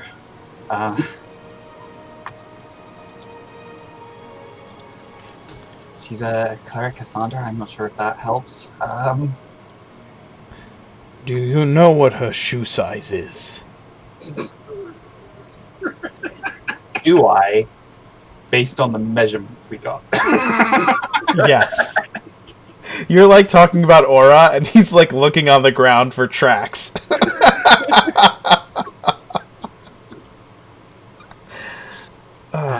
She's a half elf, so her footprints might be a little lighter than normal. I'm not sure if that's going to be a thing. Shoe size. I don't want to make a decision when Noah's not here. I don't want to make it like Luna has enormous feet. You don't have to do that. A yes is sufficient. 6.5. This ground has been trampled quite a bit lately. But I do see boot prints. Here. And you begin to travel. And the direction of the forest. Yeah, because I understand what Angus is doing, but in the back of my mind, is it really gonna? You have just left Mirth, Vasir, and Sarani unsupervised with the troll. If this half of the planet is still standing by the time you and Luna get back, I'd be surprised. Oh, On dear the side, God. it's not fun when it's nap time. Oh, God. You all are traveling north into the mountains. Northwest into the mountains. Yeah. While Angus and the Leonin monk head south towards Coriel.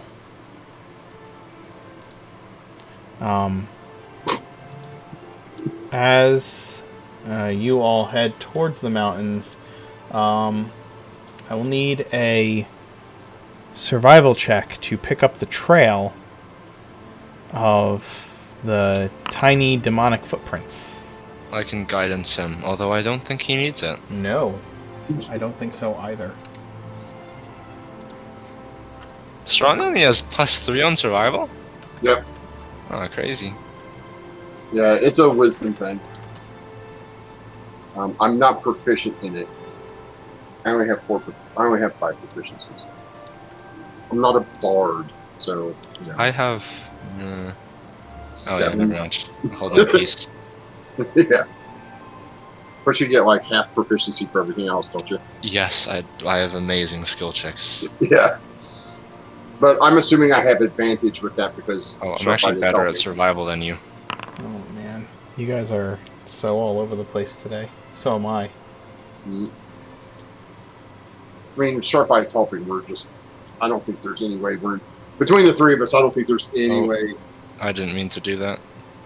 That's fine. Um, And I'm also good with maps. Well, that was Oh wait, that's not calligraphy, my not cartography. yeah, that was calligraphy. I'm good at writing. He's writing Mirth is here the whole time. Wait, I have Skywrite. You should. Oh shit, yeah, I got a scroll. Right. Oh, alright. I have Skywrite.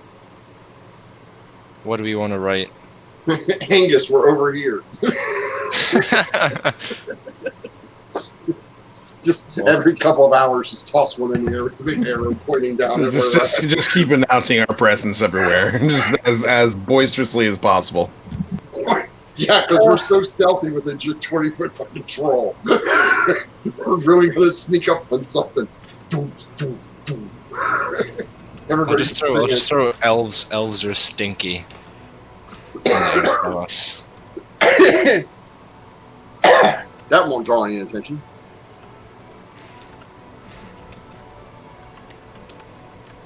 Okay.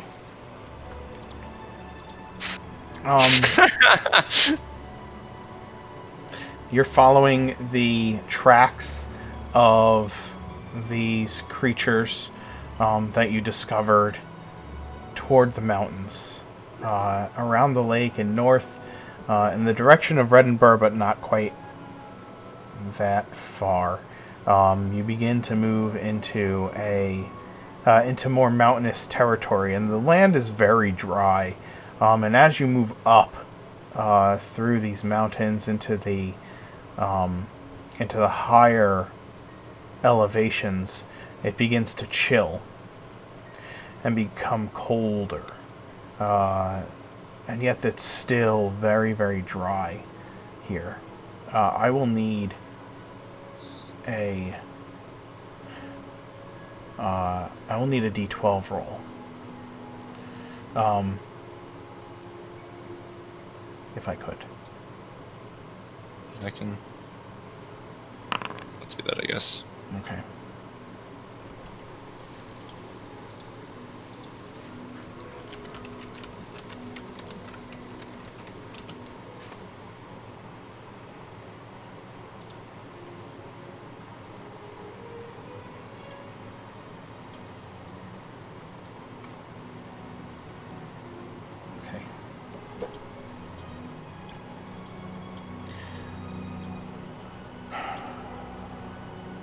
You and the troll, who has gone from singing to humming,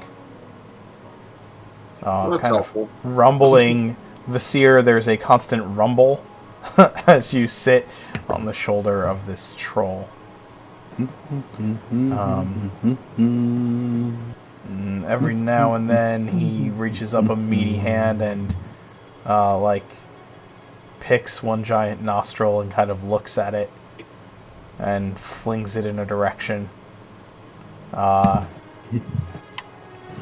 start complimenting him on his distance. Practice. Practice does make perfect.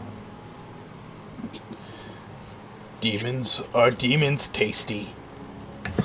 Can't say I've ever eaten one, so I don't know. You'll be the first.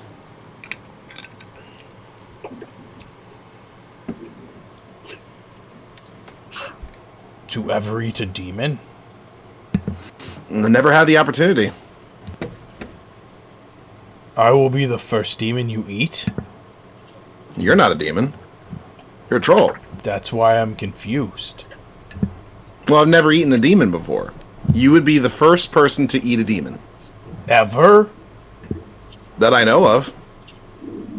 Do you know everyone? No. But you'd be the first person I'd see eat a demon.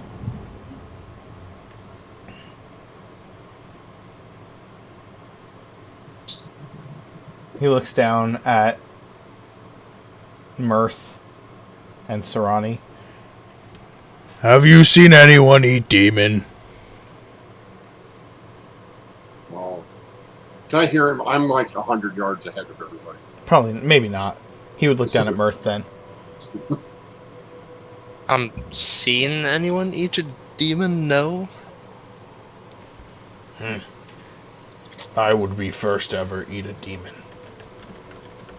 Yes, it's gonna be. Oh, I'll write a story about it. And you can give it to your kids.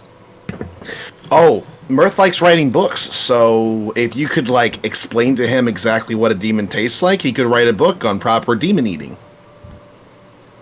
And then everybody would know about Troll. That's Books horrible. are those books, tiny letters. Or, no, he doesn't say that. What are books? Books are when we take a piece of parchment, which is a big old thing that we draw on, and we write a bunch of letters on that other people can understand, and we just send it out in all different directions, and then people read them, and then they learn from them.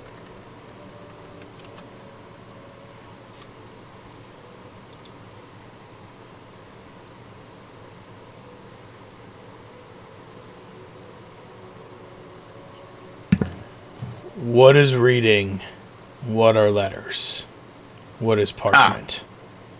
I sort of hop off the troll's shoulder, and as we're walking, I start tracing the letters TROLL in the sort of ground with my heel.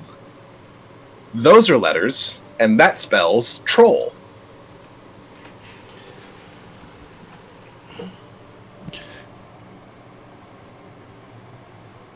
Oh.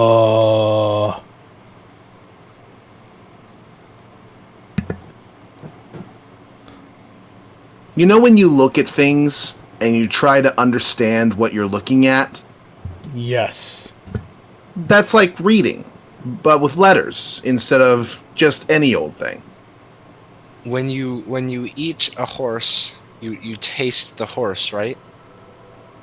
Yes. Reading a book is horse. like tasting a horse. How? Well, you have something, and then you use it for food, kind of, and you understand something about it.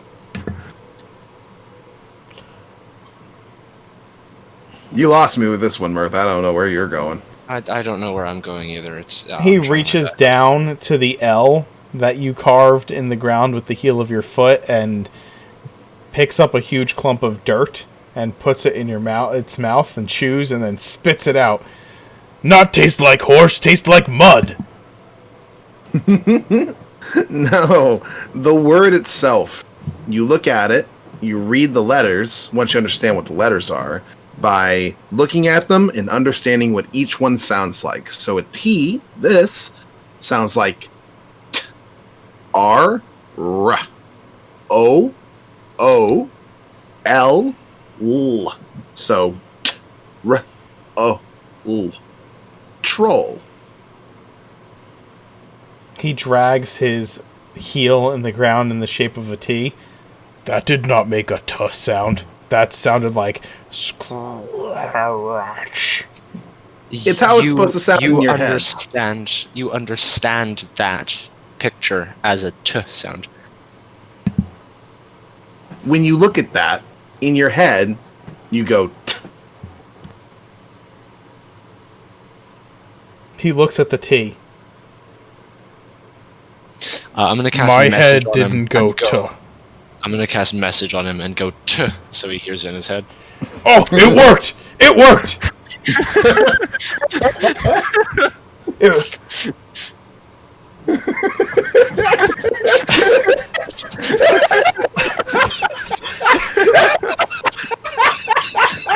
The troll's gonna look at the T again.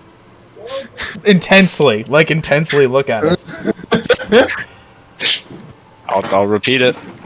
Oh! It's magic. Reading is magic, yeah.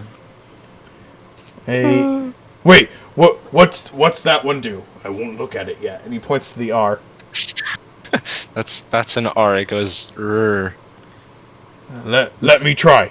And he looks intensely at the R. Wait, it's after a T, so they have to make the noise together. So they make a chur sound. If you look at both of them. Oh, okay. He tries to look in between the two so that one eye looks at one and he kind of goes cross-eyed for a second as he's trying to look at both letters at the same time. Message tur. Oh!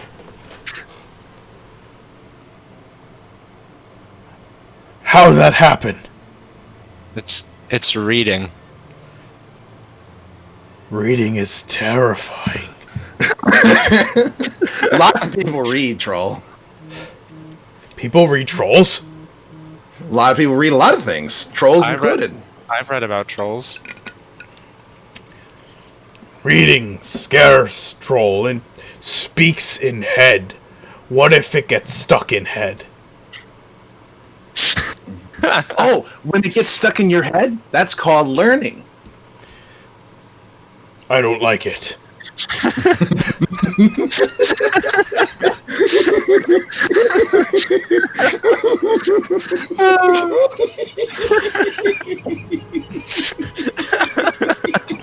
Could I just note, my mother works in primary education. This is what she does for a living. And you did not pick a good word. The best two words to start with are sat and pin. Sat, pin, because that's the most common letters you get in words. Well, Cloudvillers. The kids can learn them quickly. Cloudvillers, I will tell you what is going on. The party has accidentally adopted a river troll that they are trying to convince to go eat some demons. And in the process of traveling, they have the monk has decided that teaching the troll what letters are and reading is, it was a good idea. Meanwhile, I'm the party's rogue, and I'm going to try to find the cleric to get her to stop this mess. River trolls. River trolls have an intelligence of 7. Look, that's only one less than Basir. Okay? They are slightly below average intelligence. But the river troll has never had a reason to read before.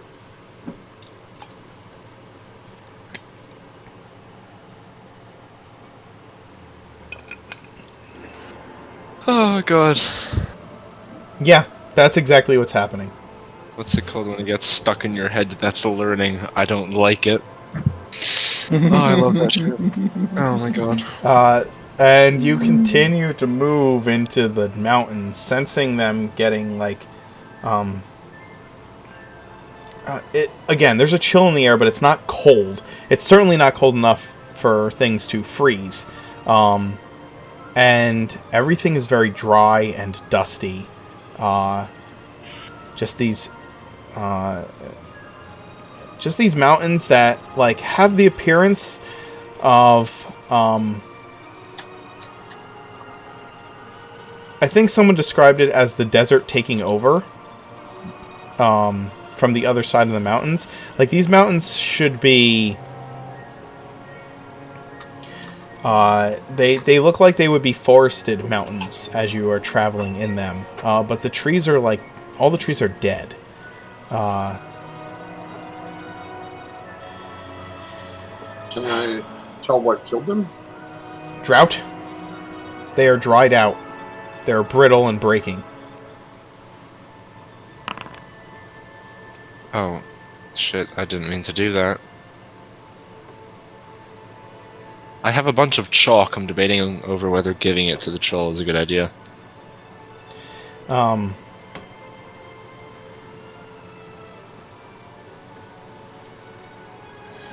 You are traveling ahead, Sarani.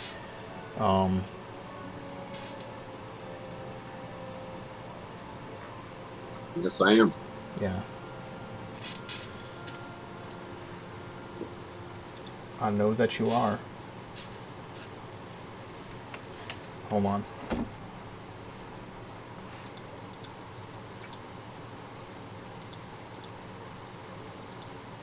No, that's not what I wanted.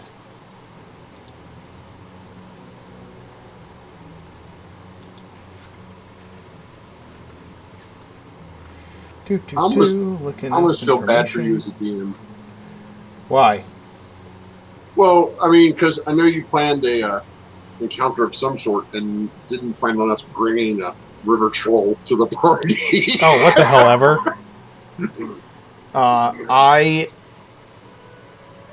Yeah, honestly, I wasn't sure which direction you would go in without Luna, so I've kind of, had several contingency options. All the directions, apparently. Yes. Yes. Yeah. I mean, what could possibly go wrong with an unsupervised group?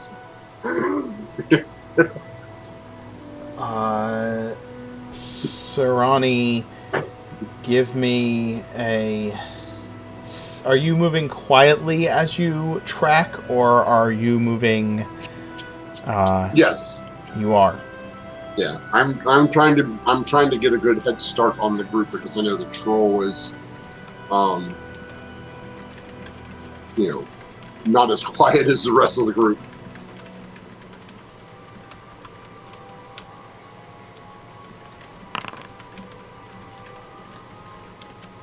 Dang, okay. It's a 19. I have disadvantage because of my own. Oh. Okay. 19's still damn good. 19 is still Yeah. damn good. Yeah. The crit would have been better, but, you know. I get a +7, so.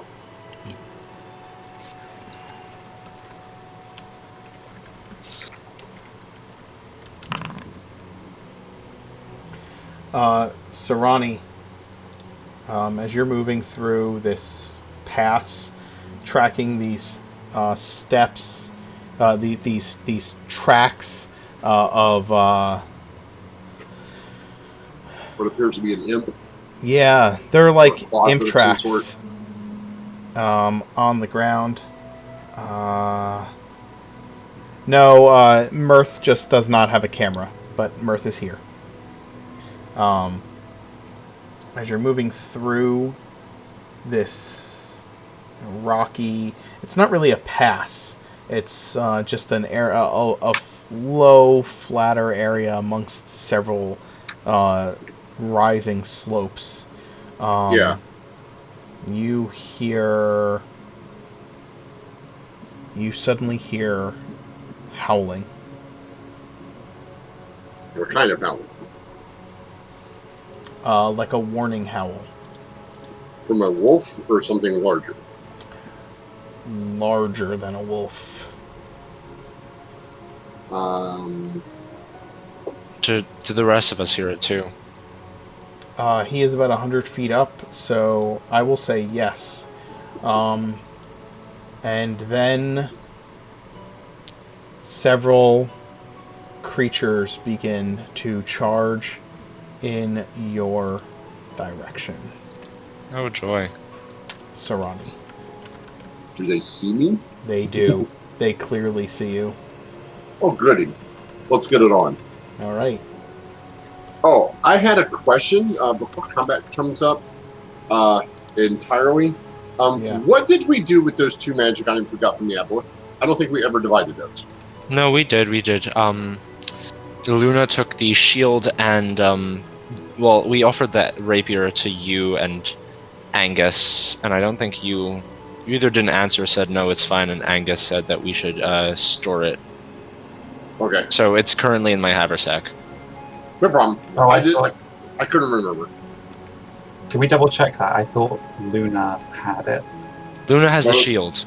Yeah, Luna Luna has has the shield. Does she not have the rapier as well? No, she can't use a rapier.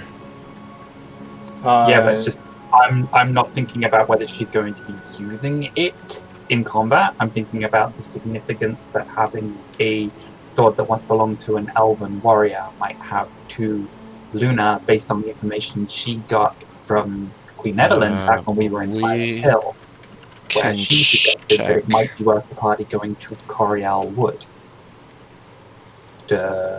Maybe broke a piece, or at least gain entry to the elven settlement there, because there was something of note that the party might want to investigate. Starting with M.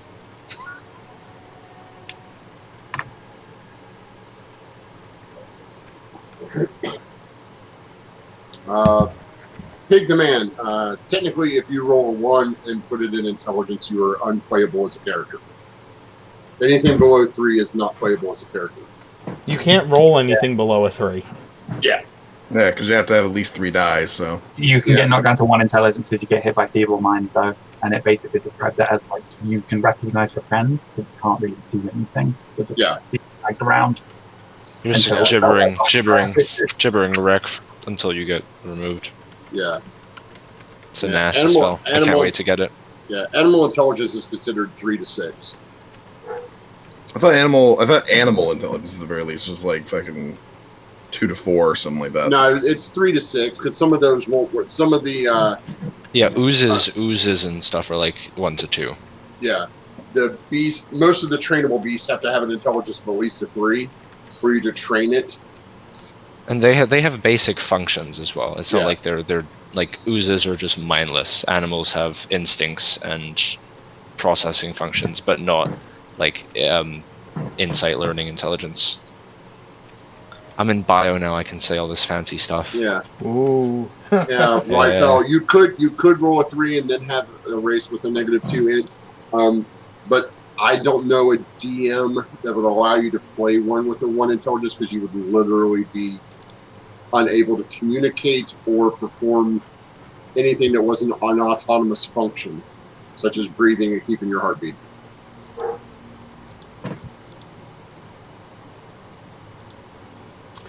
I mean, you'd be a yes. vegetable, which means that trolls wouldn't eat you, so... Yeah. So Oh but my generally, God. if you want to play like dumber than even the average, typically 6 is like Yeah. the in score Yeah. that people go with for a player. Where Yeah. it's like, that's passable. You can manage that. I think like Grog in the first Critical Role campaign is a good example of that. Yeah, 6 is the limit. Like some of the spells that target animals and stuff talk specifically refer to it must have an intelligence of at least 6, or it must have an intelligence below 6. That is Otherwise correct. it doesn't. You cannot awaken an ape because they have high intelligence for Yes. an animal.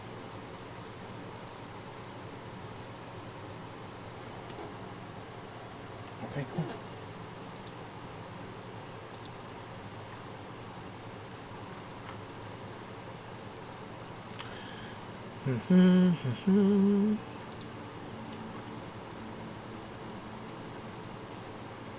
We're gonna battle map and everything. Yeah, if you would That's not probably- mind Zooming out. pulling your token onto the battle map, Sarani. Sure. I'll pull my token out here. Maybe. Or not. Also, is it safe to assume at this point that while traveling, Mirth would have honesty up for convenience if it's using Yeah. a troll? Yeah, that's fine. Yeah, well, let me pull him out.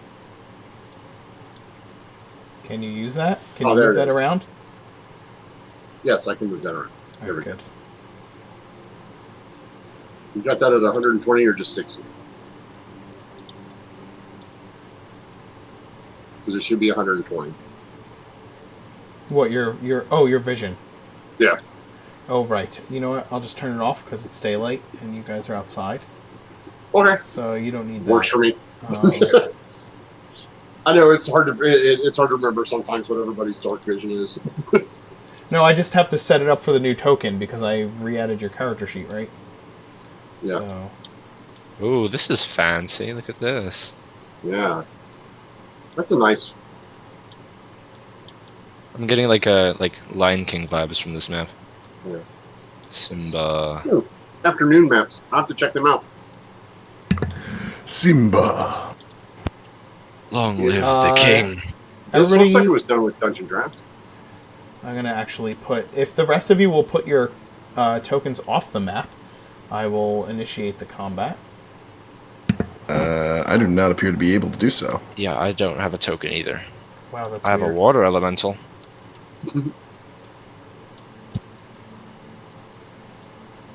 I know we've had combat in this before. Yeah. Not Yeah, but I here, think you not usually here. bring our tokens onto the map itself. Yeah, I can fix Yeah. that so that you guys can do it. I'll just have to change the permissions. Okay. You can go ahead and roll initiative. Okay. Oh, goody. Oh joy, oh joy. Mirth, did you not roll initiative? Nope, I had. Give me a sec. There Ow. it is. Okay, and I think we need some music that will be more reflective of what's going on here. Is Sharp-Eyed with Strani? Yes. Oh.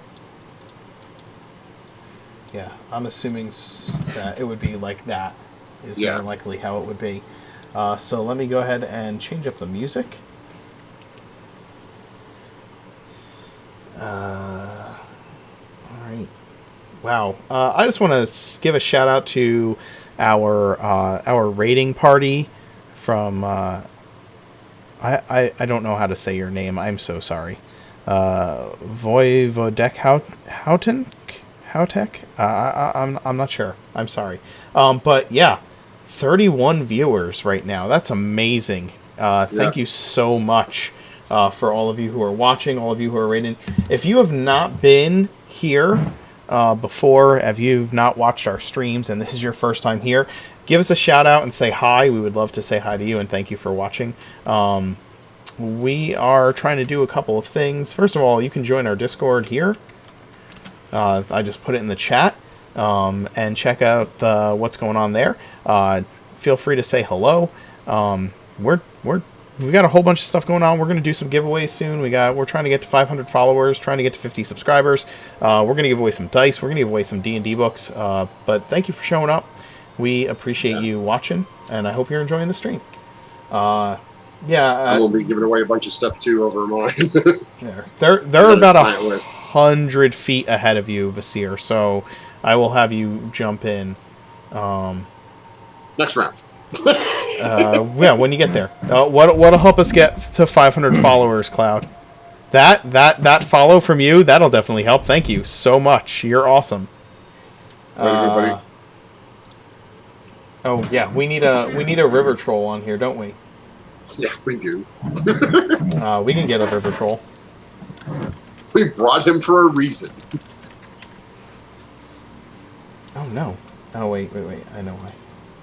Gotta get poor that troll fighting hellhounds. river troll. He's just never gonna get to regenerate. Oh no. Poor I guy. I don't think I have a river troll on here. Go to filters and make sure you have everything clicked. Ice troll. Oh, here we go. We'll use a dire troll. That'll work. It's around the same CR as a river troll. A dire troll is CR 13, I'm pretty sure. Yeah, let me double check the river troll. A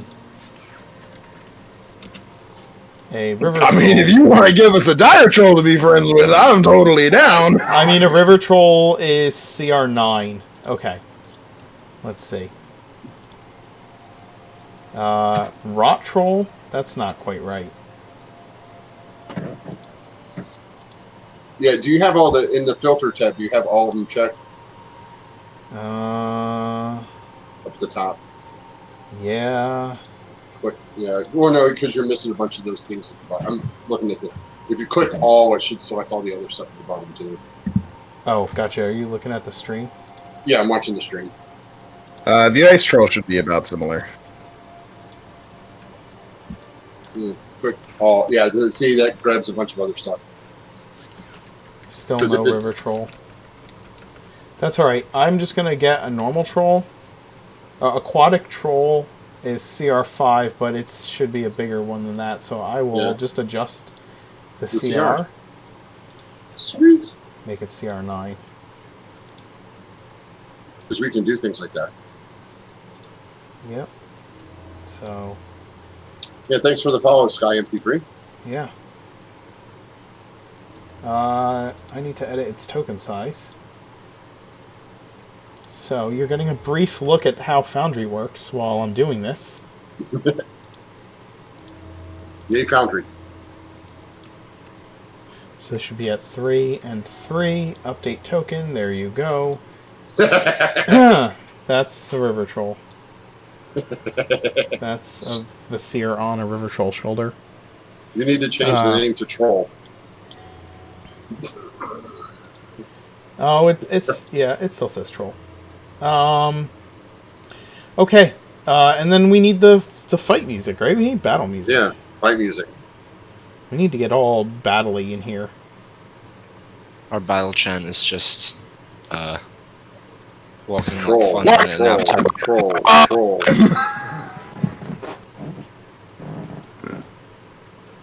I hope that you are all entertained. Thoroughly, I imagine. Oh god, troll antics.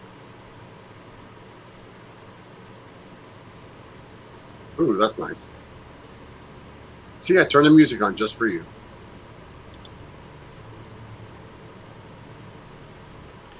Okay. Sharp-Eyed is no longer surprised by the charging hounds. Actually, they come rushing out of cover as they howl. And Sharp-Eyed will move forward, and Kim, Kick you'll give us ass. some attack rolls for Sharp-Eyed. Alrighty. Get him Sharp-Eyed. Would he mark? I think he'd mark, right? Sure. Yeah. Alright. Not injured yet. The Hunter's marks the first of the hounds. 13 to hit, 7 slashing. 13 to hit. That is going to miss. The hound is going to dodge out of the way of his first blow with Dupree's sabers. Does not get another this turn. Correct. The hound here is going to move up and around, sharp-eyed, hemming him in, and attack. Biting. For 9, which will not hit. Mirth, you hear the calls of the howls of hellhounds. You are riding upon honesty. Tell me what you do. Is it like a long channel? Like, can we see down it?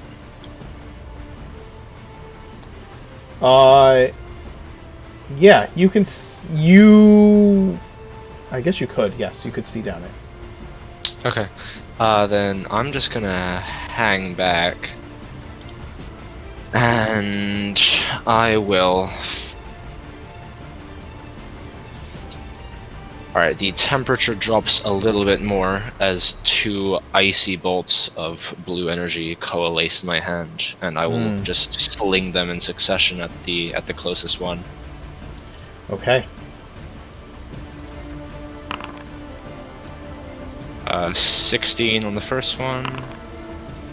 Who's drawing circles? 16 on both. That's me. I'm just setting 16, both hit. For a With total 16. of 24 as they whip into its behind. Alright. And with my bonus action, I am going to... I mean, Vasir is the only ally that's close to me. So I'm gonna... This is where the stories are told. Good luck. And inspire him for 1d8. And then I will move 40 feet forward. Okay. So if you were 100 feet behind Sarani, and Or more like 30. More like 30. Okay. Just edge honesty forward. The hounds have a movement speed of 50 feet. So. Of course they do. Heck yeah, they do.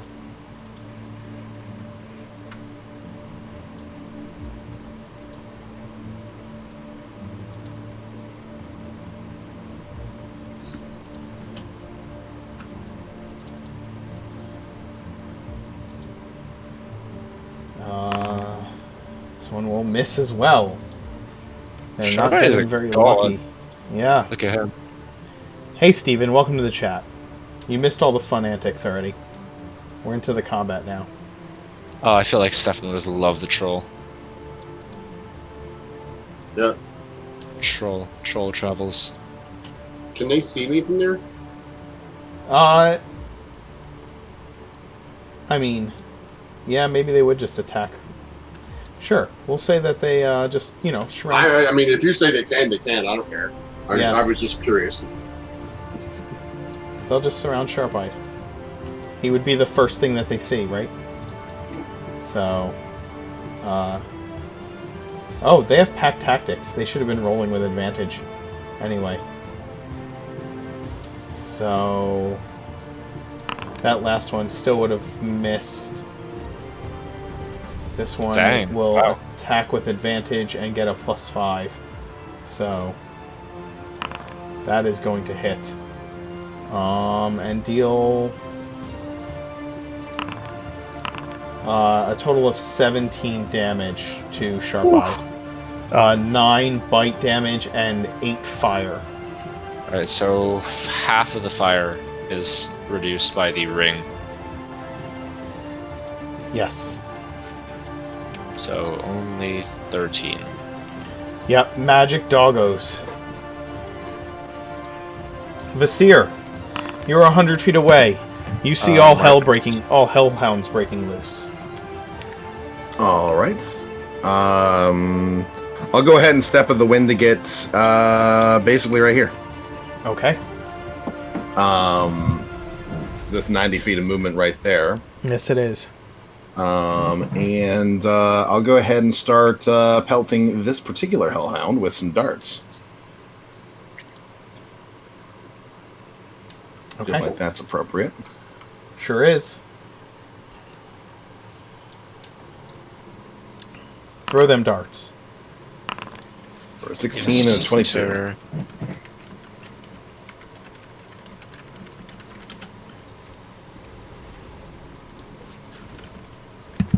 I'm guessing both of those hit? Oh yeah, both hit.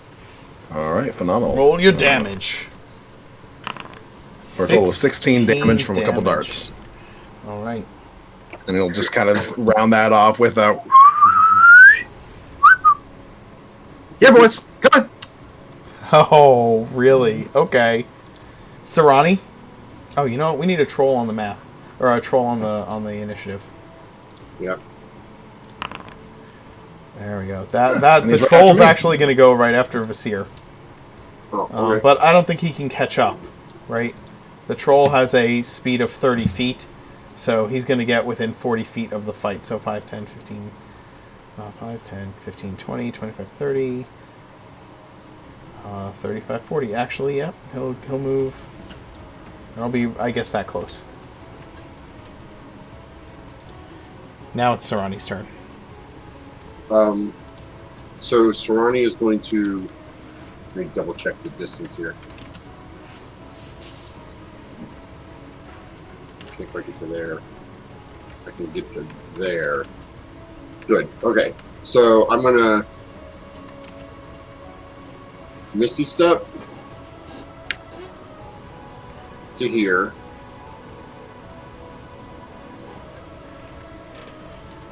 And then I'm gonna cast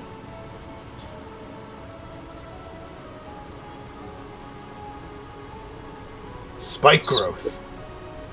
Yeah, that's why I made my big... All right, put your spike growth down where you cast it. Should be right about there. Okay.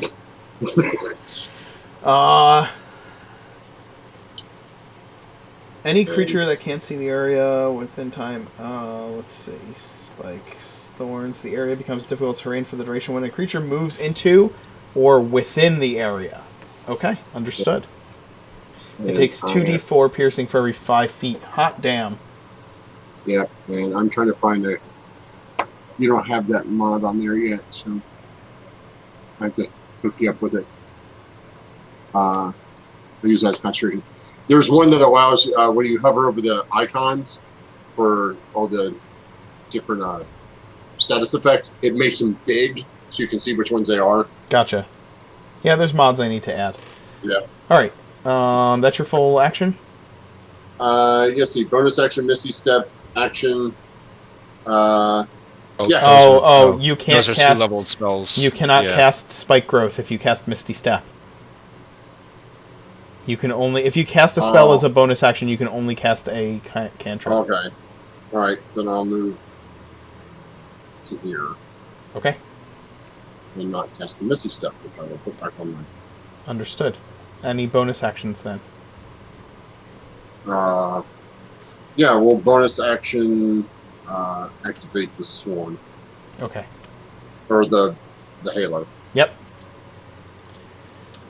Then you are definitely within visible range of things, but this hellhound... I guess they can't see the spike growth, right? No. Unless they have to make a perception check. Yep. Any creature that can't see the area at the time the spell is cast. Oh, any creature that can't see the area Right. at the time the spell is cast. Okay, so they can obviously see the area. Yeah, So they can see it. The one guy who's... Yeah, but they're all in it, so... yeah.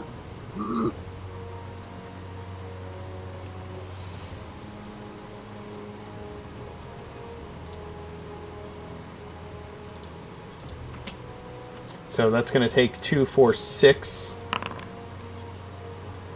Yeah. 15? Yep.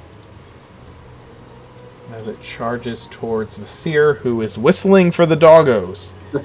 And it is going to bite. 17 to hit you, Vasir. That's a miss. That's what I thought. Alright. The next Hellhound that is targeted is going to attack Sharp-Eyed. It will bite with advantage.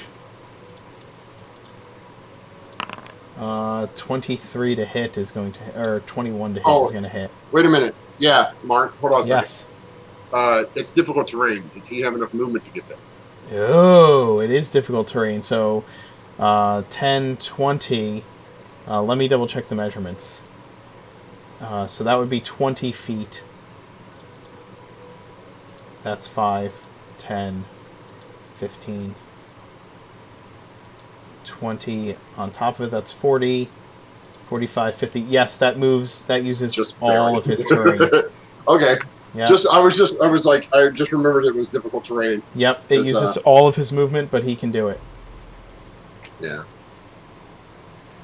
All right, so this one is just going to attack Sharp-Eyed, hits him for 9 piercing and 8 fire.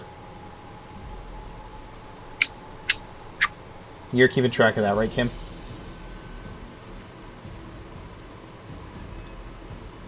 Heard. No response. Oh, my bad. 9 piercing, 8 fire. Yeah. Right. Sarani, you're getting attacked. And it's gonna, you know what? Make a dexterity save. Okay. Classic. You fail? So you're gonna take 25 fire damage Sure. as it breathes fire at you, which is negated by your No, it's normal. yes, just Because he's normally vulnerable. yes, but that's he's what I was also gonna say. resistant, So Correct. Yeah, your vulnerability is negated by your ring. So you Right. take 25 fire damage, and I need you to make a concentration check. Yeah. Hold on 1 second while I'm doing that. 16, that leaves me 9. So, okay. So my, How much actual damage did you take? 9 points. Okay, so then it's a normal. You have to beat a 10 concentration check. 10 hit points is still. Oh, no, actually, Oh. no, it might not be. I don't know. Oh, you might be right. Because it's Actually, still damage. I know the. you're right. It's abjuration not an ward arcane isn't- ward. It's not an arcane ward. It's just 10 hit Yeah. points. So yeah, you have to Yeah. beat a 12. The 12 concentration check. Yes, Sure. you succeed. You are still maintaining concentration. Yeah. But that Heckhound really did a number on you. 9 actual points of damage.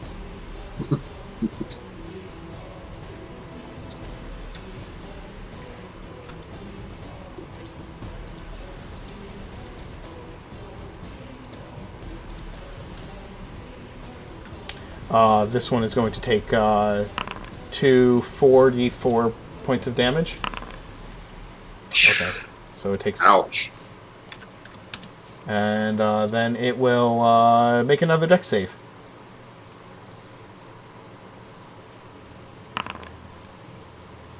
This one succeeds, so you'll take half. So you take half of 27.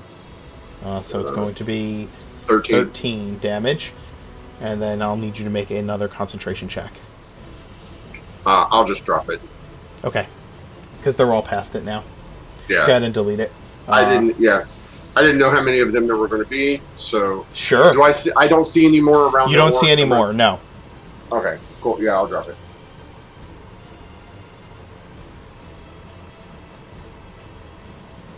Okay. Sharp-Eyed is surrounded. What is he doing? The one behind him... The one between him and Vasir is the most hurt. Alright, he's gonna turn on that one and open up with a. Oh wait, I'll see if his mark is still up. Yep. Yes. So he's gonna turn. He's gonna do one slash with his action, and then not gnash at it with his jaws as a bonus action. With hungry jaws. Okay. Make an It is attack entered. with So action. So that's a... he misses with the saber. He does. And his hungry jaws. Which he can bite.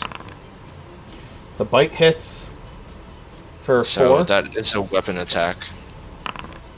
So 5, and he gets 3 temp.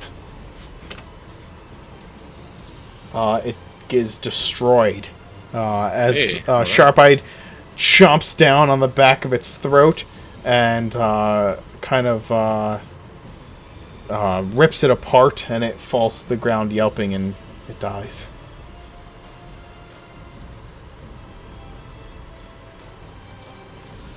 Alright, yeah, he's gonna chill there because he does not want 3 off attacks on him.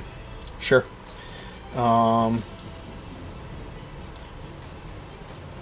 And that Hellhound is that one, so I'll remove it. And Mirth, that makes it your action. Alright,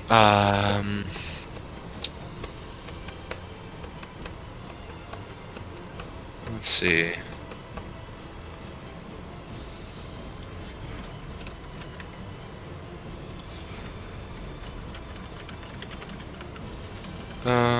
I'm gonna do a nice little...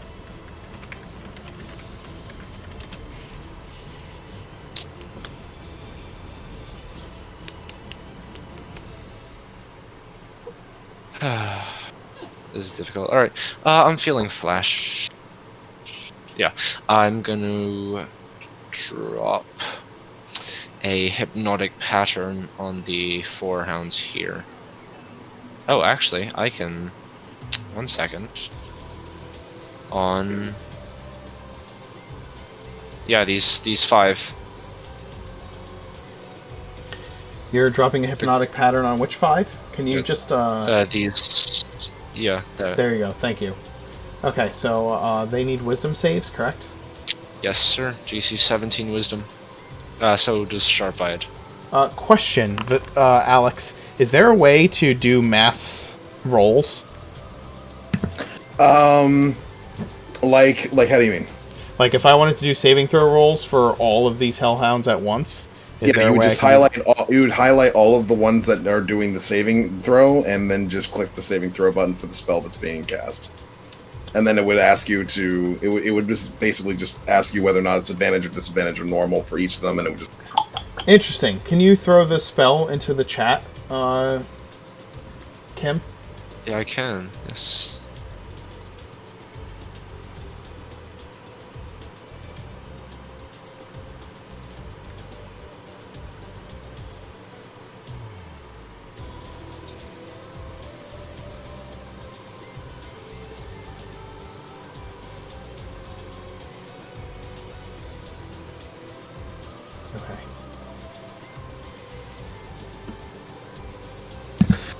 Because the spell is being done via Beyond 20, it doesn't give him a template to just put down. Which Gotcha. makes it Okay. a little bit harder to do. Well, if you click on the little measurement, yeah, there you go. Then you should be able to move that around. 30-foot cube.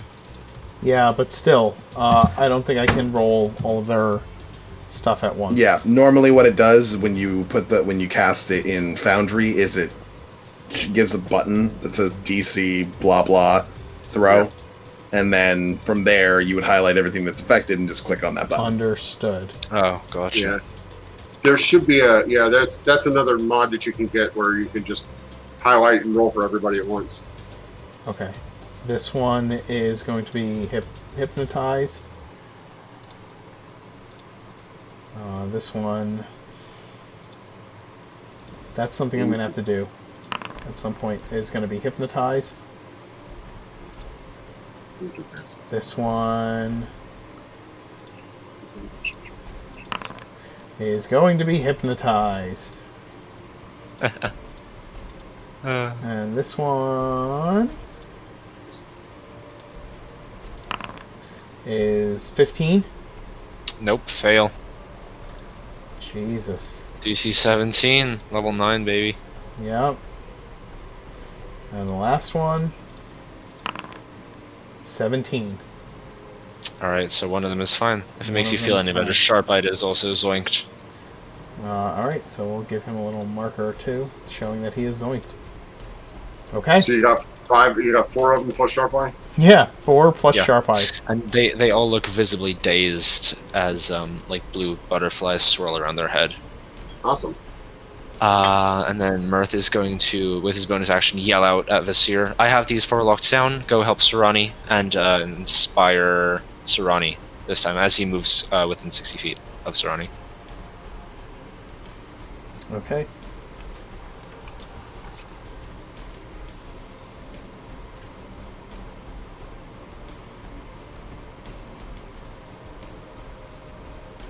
I am inspired.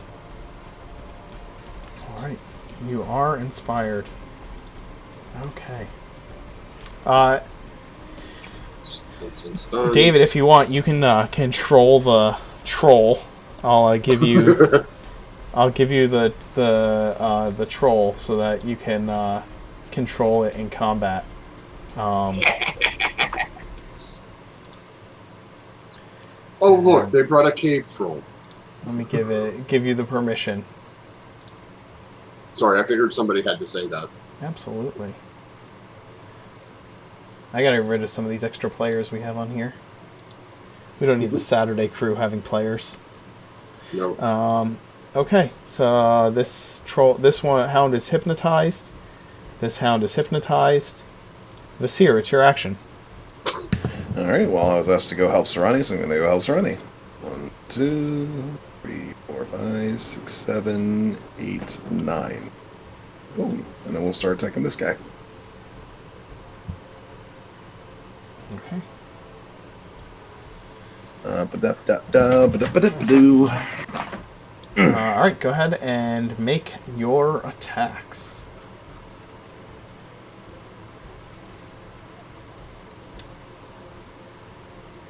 Alright. Do I count as flanking with Sarani right now? This is a question.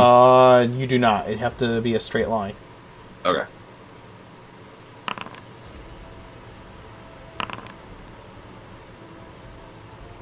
Uh, 14 and 24 right now. 14 is going to miss. The 24 will hit. 14. You have inspiration if you need it. That's true. It's 1d8 right now, or Yes, Yeah. sir. Yes, it is. for an 18. Both will hit. Okay. You strike the doggo from behind twice. Tiny bits of flame flicking from its mouth as it yelps. So that's 15 damage, and can I go ahead and have it make me a Constitution saving throw real quick, please? DC 16. Of course you can. It fails. All right, it is stunned. And also another key point spent to get another couple of attacks on it at advantage. Sure, go for it. There we go. For another 17 on top of that. Okay. The dog is the hellhound is looking badly battered. Poor dog. Eh, Think poor dog now. Wait till yeah. that troll starts to eat him. It is the troll's action. Like, David, speaking of- what's happening with the troll? Okay, so how far away is it from getting It is range? that if you were like to go around this here, it is the correct distance. So if you went down and over into the terrain, that is the correct distance. There you go. I think it's just about there. Yes. So because there's only one thing in range, it's just going to sort of claw out. Tiny thing! And take a claw attack as its first attack. With advantage. Right? Because they're incapacitated? Or no? Yeah, it's incapacitated, so I believe that would be. Actually, no, it doesn't. That just means they can't take actions or reactions. Okay, so it's not Yeah. advantage. And they're charmed, so. Yeah. Okay, so the 14 is going to miss. It is too tiny.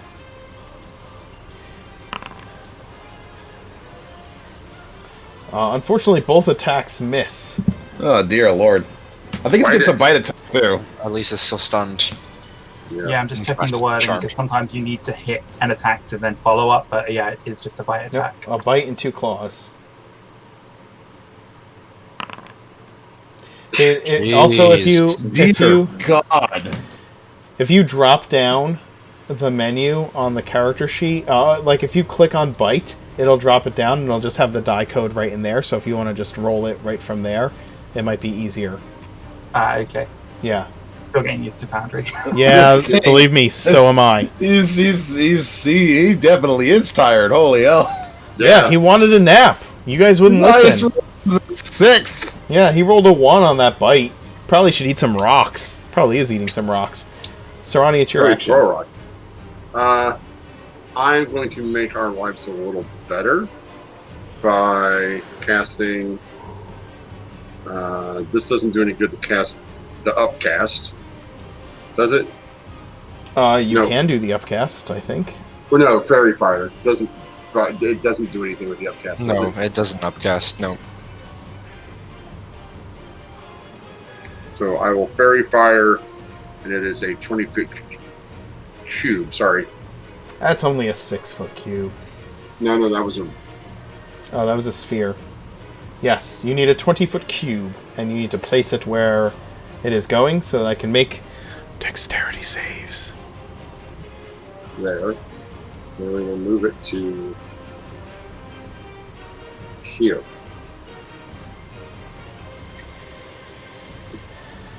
There you go. So the ones that are incapacitated, they still get dex saves? Yeah, Yeah, they do. Normal? yeah. DC's a 15. Fail. That's glowing. Let's see. What makes it glowy? There's one that's Oh,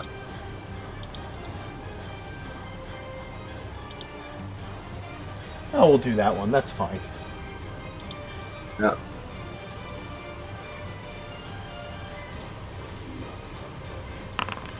That one is not. Wait, can I have gotten? Let me ask. That which one is glowy. Nope, I couldn't have got him. Okay. Vasir, make a dex save. And Sharp All right, Eye. did I failed? It was 12. Okay, so you're glowy as well. And Sharp Eye needs a dex save. He did. 26. Okay, so he's not glowy. Yep. And I'm sorry, what was your DC again? Wait, I got it. 15. 15. Okay, this one's glowy. So you have multiple glowy hellhounds and a glowy Vasir. Yeah. I figured Brazier would be the one to make it. Nope. I rolled like a nat Dexterity. 3. Yeah, and I'm going to go ahead and bonus action activate my swarm. Okay.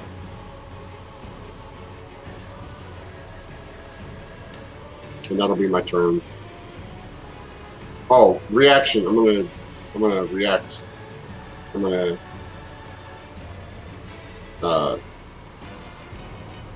Arrow scores that one. Okay.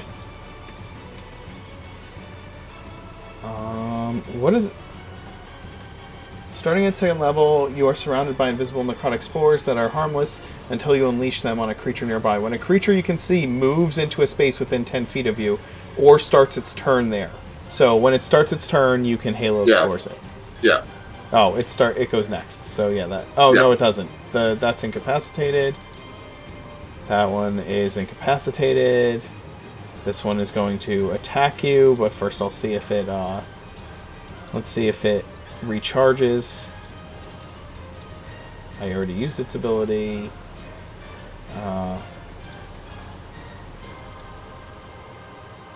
It...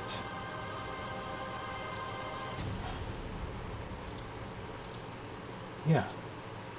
See if it's... There we go.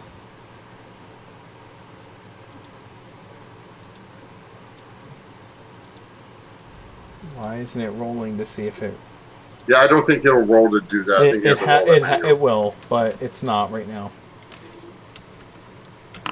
Okay, it does not regain its ability to breathe fire, so it will bite at you with pack tactics, so it will have advantage. That is a 24 to hit you. That hits. So you're going to take 7 piercing and 3 fire. Okay, so 10.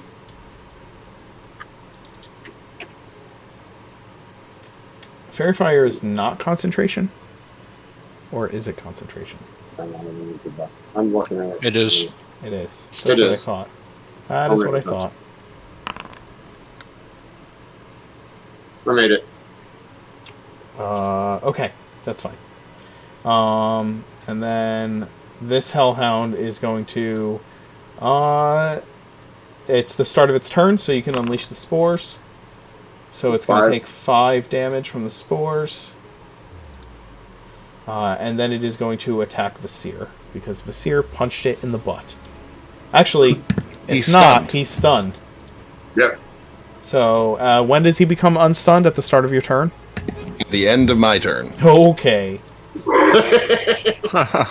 So, he'll be dead by then. What is Sharp-Eye doing? Oh, he's going to be stunned. Mirth? Yep. Okay. Yeah, right now there's only one dog moving. Yeah. This one over here, right? By Serrani? Yeah. I'm gonna save my slots and just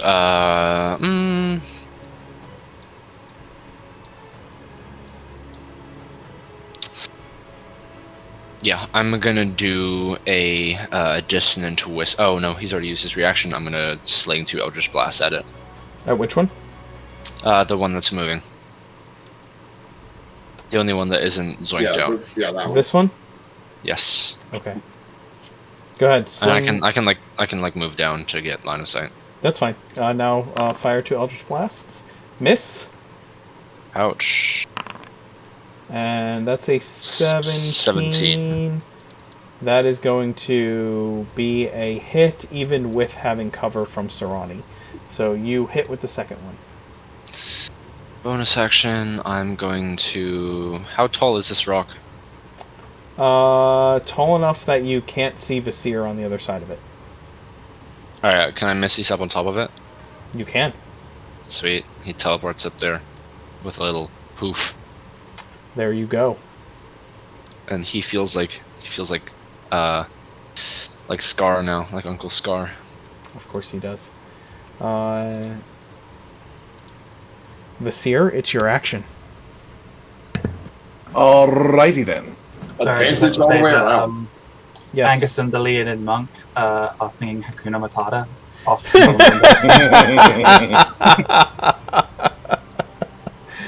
Oh, God. That's 22 to hit the guy in front of me for 8. If it was Angus and the troll and the Leonin, it would be really Lion King-y. Yeah. Because the troll could be Pumbaa and Pumbaa. and I guess Angus would be Timon. you just called me Timon. I did. I mean, to be fair, Angus's plan sometimes does involve dressing in drag and doing the hula, so... That's also true. Oh, God. So 8 for that one.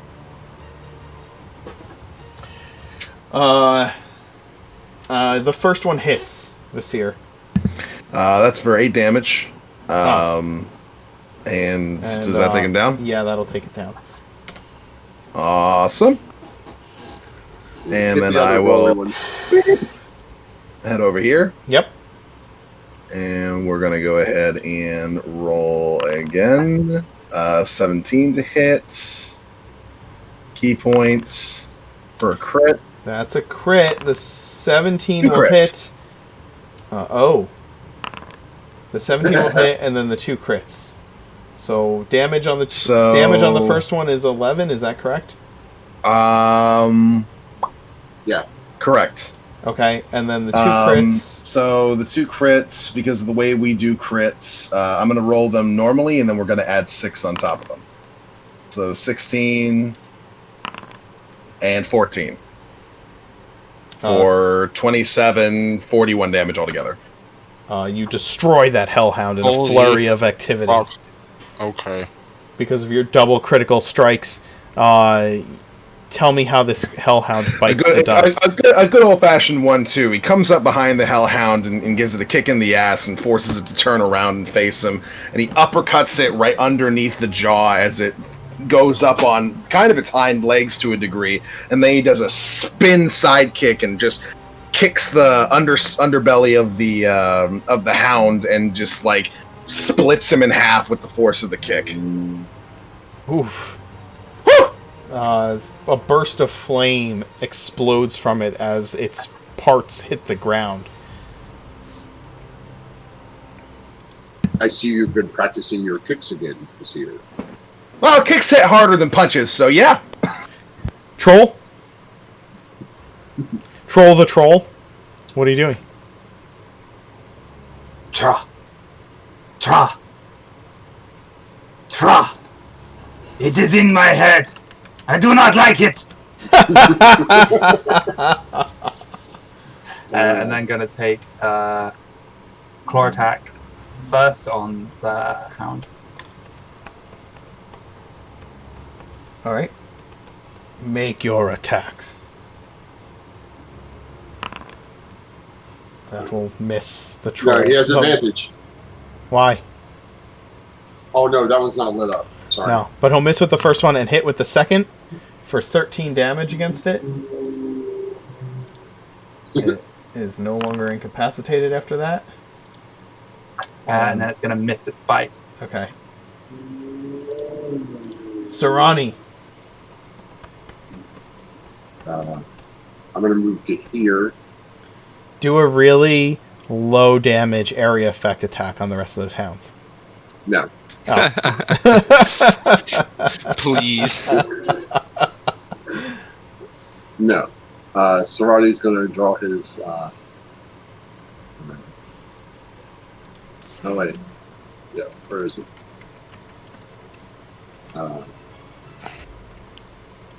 Where's my... That's dumb. Okay.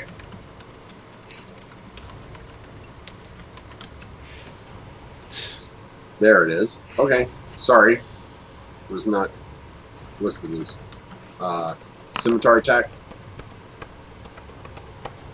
That will hit for sure. Well, I'm going to roll again to see if I crit him, just to be on the safe side.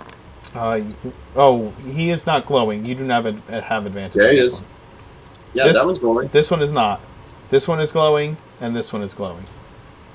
Oh.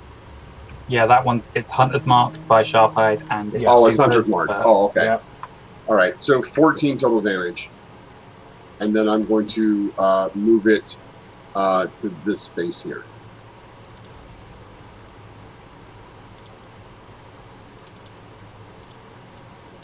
Understood. And then I'm going to step into this space here. Gotcha. Good call. And then bonus action hunter's market. So it's double marked. Yeah, well, you know. It's hunter's marked by both of you. Yeah. This one is going to attack the troll with its fire breath. Make a... Go ahead and make a dexterity save for the troll.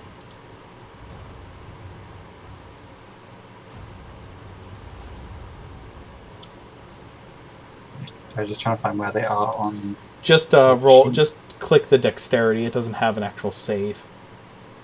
Okay, yeah, then it pops them in. Got it. It is going to take the full-fledged amount of this fire damage. 23 fire damage on the troll, which I can actually apply directly. Hold on. Boop. All right. Now the troll's mad. The hound that you just attacked is going to unleash fire at both you and Sharp-Eyed. So I will need... First, he's going to take some damage. Okay, that's fine. Just in case. Yep. So it takes 6 Halo Six Spore damage, 6 necrotic damage, and then Sharp-Eyed rolls an 8 dex save. And for you, Sarani? 28. That is going to succeed, so you'll take half. So Sharp-Eye's going to take 17 fire damage. He takes 8. Yes, he takes 8. And Sarani, you will also take 8. And you succeed on your con save. Yep. This Hellhound is, I believe, gone. Yeah. So it is Sharp-Eye's action. He has taken damage, so he is no longer hypnotized. Oh, sweet. All right. Yep. My point. Hit this one, Sharp-Eyed. Sorry, had to sneeze. Yeah, I'll tell let's Sharp-Eyed. see. I'll yell and point at this one. Oh, actually, he lost the mark anyway because he was incapacitated. So yeah, he'll Yeah. turn. You're right. And these two are still, the ones on either side of him are still Correct. out, right? Yes. Yeah. All right, then he's gonna get away from them. So he's gonna run up here to flank with Sarani.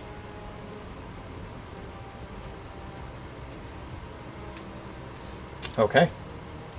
Go ahead. Move him. Then. Oh, can you not move his I, token? No, I can't. I can't move him. Here? Yeah. Okay. So he'll slash at that one. Yep, he's got that +2. Go ahead. He does indeed. So 20 for 7. Absolutely. And 20 for 4, so 11. Okay.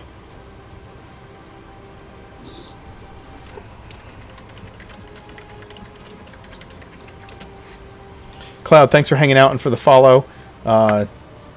See you next time. We'll see you here every week.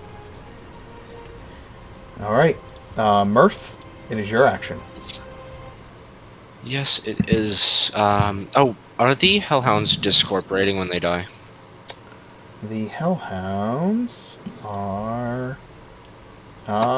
yeah, they are. They're fiends. They are discorporating. Okay. Alright, in that case... damn it, I was gonna flavor their corpses as like a rib steak to give the troll positive reinforcement. Instead...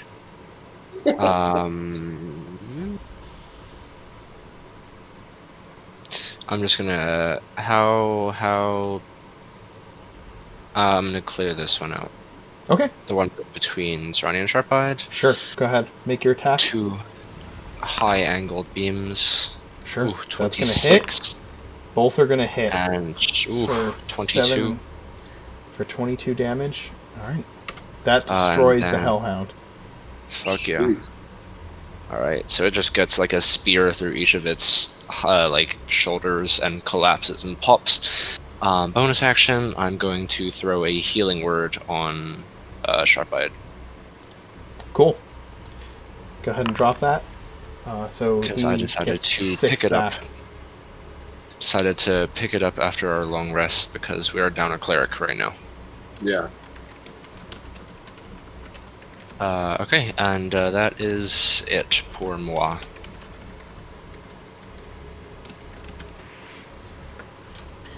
Alright.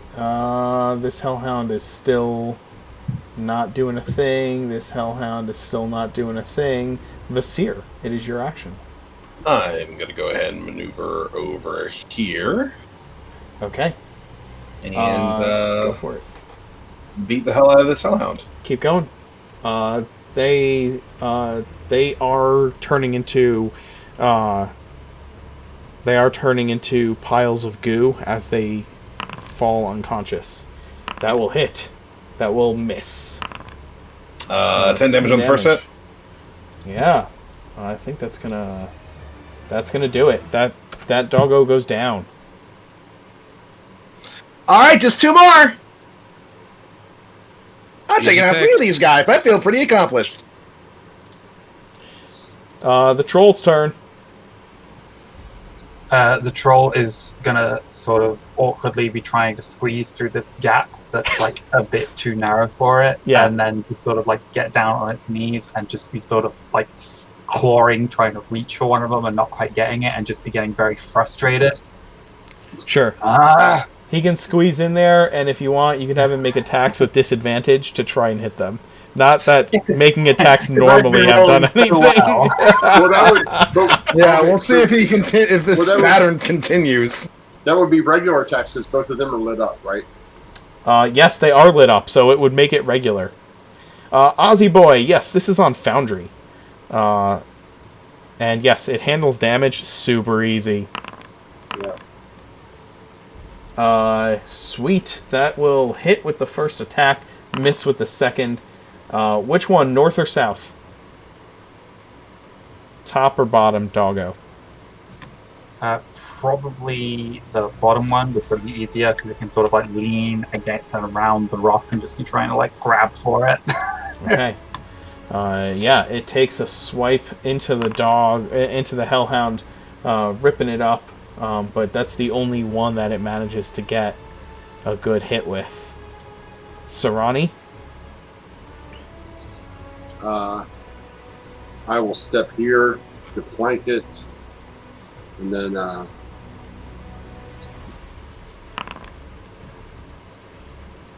That will hit. for.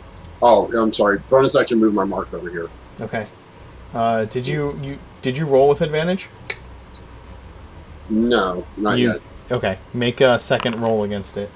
All right. So the first. I'll take the first damage. Yeah, 14 plus a d6. Yep.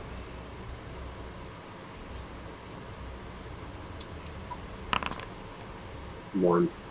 So one more. Yep. And then I will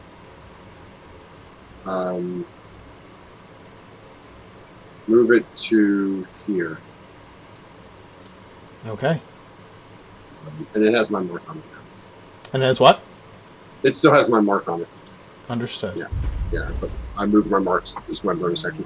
You did. So, Ozzy Boy, yeah, thank you for the follow. yeah, because Sharp Eye's coming up here soon, so he can move up and get it. Absolutely. And it is, in fact, Sharp Eye's action. Oh, lovely. Okay. Yeah, Sharpeye's gonna run down there and take a swing at it.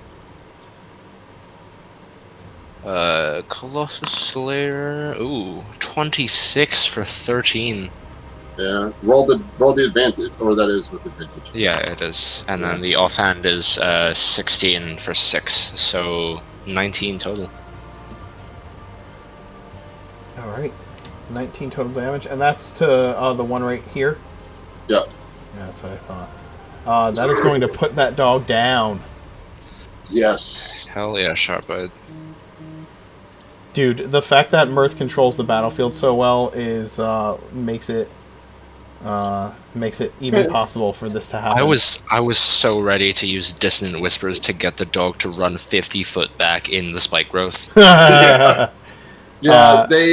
it just wasn't worth hanging on to that one. Yeah. Mirth, it is your action. All right. I think we're all wrapped up here. 2 beams and healing word on Sharpeye. Okay, go for it. So healing word for 9, lovely. And then 2 beams. Bow.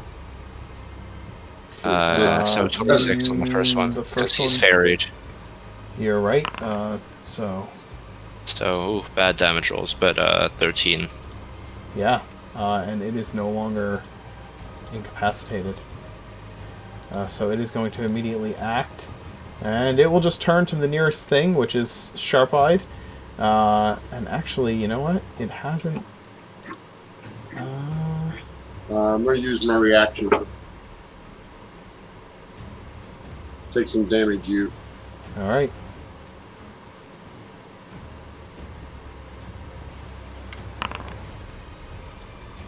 Another 1 necrotic. I do 2d6 if my hit points are still up, but there's no reason for it.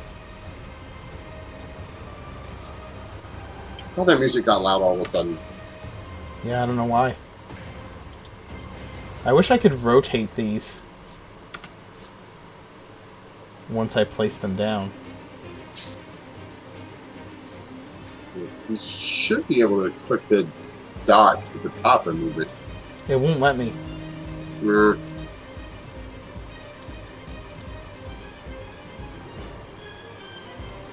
I wonder if you have to hold a specific button down. I don't know. That I don't know off the top of my head right now.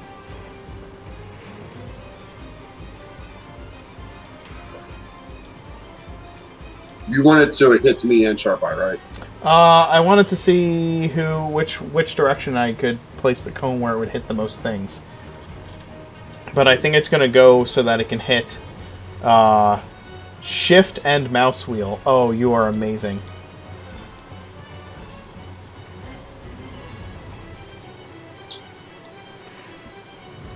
I was today years old. That's it. Shift and mouse wheel.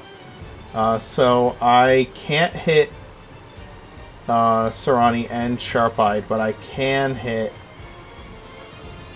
Actually, I can hit Sarani and Sharp-Eyed. Yeah. Or I can hit Sarani and the Troll. Yep. Or I can I'll hit... make mine. Yeah. This, I think it's going to hit Sarani and Sharp-Eyed. The Troll hasn't hit it yet. So, dex save for each of them. Ronnie dex save. 12. Alright, so you're both going I to got take... an 11. You're going to take some damage. 22 each. So Sharp... Is that... Wait, does 12 save?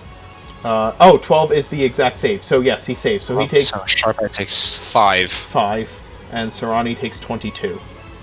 Yep. That's a hell of a difference. Yep.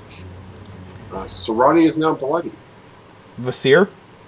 Oh my Been a God. while since that happened. Yep. Yeah. We're worried now. Let's go ahead and beat the hell out of it. That's the spirit. Yeah. Oh my god. Hold on a second before you roll before you roll that. And Should we call it bloodied when Sarani's below half hit points because he doesn't really have blood? Maybe he should be sapped. Oh, he has to, he is sapped. Yes. 19. Yeah, I I'm made pretty it. sure Sarani Bloody is just Mirth at like peak physical condition. Yeah. Alright, I so... made my concentration check. Yes, you did. So you get your 2 critical hits on this hound. Jesus Christ. Holy fuck. I think it's dead. Roll your Seriously, damages. not having it with these dogs. Is it going to be I over 40 add 6 damage? to each of these. So 26 and 22. Yeah. Yeah, That dog. 16, 22. Yeah. That dog is bludgeoned to death. Call it. Just so he jumps off of the plateau here and grabs a hold of the dog from behind as he's riding on top of it, brings it up, and just snaps its neck in 180 degrees. Oh my god. The lick of flame that bursts out nearly singes you, but you drop it at just the right moment, and the body discorporates as it flops into the dirt. And as it does, we will bring today's game to a close, because it is after 5 o'clock, and I have to run another game at 7. So, Yeah. I'm going to cure myself here. real that's quick. fine. You cure With yourself. with that crappy 2-1-1 for 3d8. 32, 39. You cure yourself just as you see off in the distance. Well, who has the highest passive perception? Sarani, I think. I have a 17. who's with us. Okay, yeah. You see off in the distance, just on the edge of your vision, a tiny quasit turn invisible, kind of chitter in fear, and turn invisible at the sight of the last hellhound falling. And we'll leave it there. Oh boy. So let's do some quick affirmations. What I'll do is we'll run through the characters. If you in chat would like to tell us your favorite moments for each character. It's something we do each week where we go through, we have each player tell us their favorite moment for their character. We have everybody else kind of jump in with one or two things. Feel free to jump in as well as we go through each character one at a time. And we just ask that if you do share a moment for one character, you share a moment for each. So we're going to run through these a little quick if we can. Alex, favorite Vasir moment for the second half of the game that you were here for? Teaching teaching the troll how to read, or at least attempting to. Absolutely, it was really fun. That was awesome. Yeah, I think it's the same for me. That whole scene was so much fun. Yeah, I agree. I actually like the fact that Vasir and Sarani are actually on the same page for once about the troll. Fair. Like that doesn't happen very often, where Vasir and Sarani come to a conclusion that yes, this is a good idea. By the way, the troll is trying to pick up the discorporated hellhounds and eat the goo and spitting it out disappointedly. The poor troll. Yeah, Can't be good for you. Go ahead, David. I'm sorry. The series is in a lot of ways really naive, and it's when he asked the troll of hey, can I ride on your shoulder? And the troll was just sort of asking leading questions of okay, but if you slipped into my mouth and I ate you, that would be fine, right? Because that wouldn't really be my fault. That would be my instinct. And Vasir was just well, I'm really acrobatic and I have good instincts, so that won't happen. Just yeah. No, I'll be fine. It's fine. It doesn't bother him that the troll is asking if it can eat him by accident. At all. It doesn't even cross his mind. No, why would it? Yeah. Vasir's nah, that won't happen. I'm fine. I will ask. Let's go to you, Kim. Favorite Mirth moment today? Trust is always fun. Love trust. It's got to be. It's got to be the blacksmith, and also teaching the troll how to read.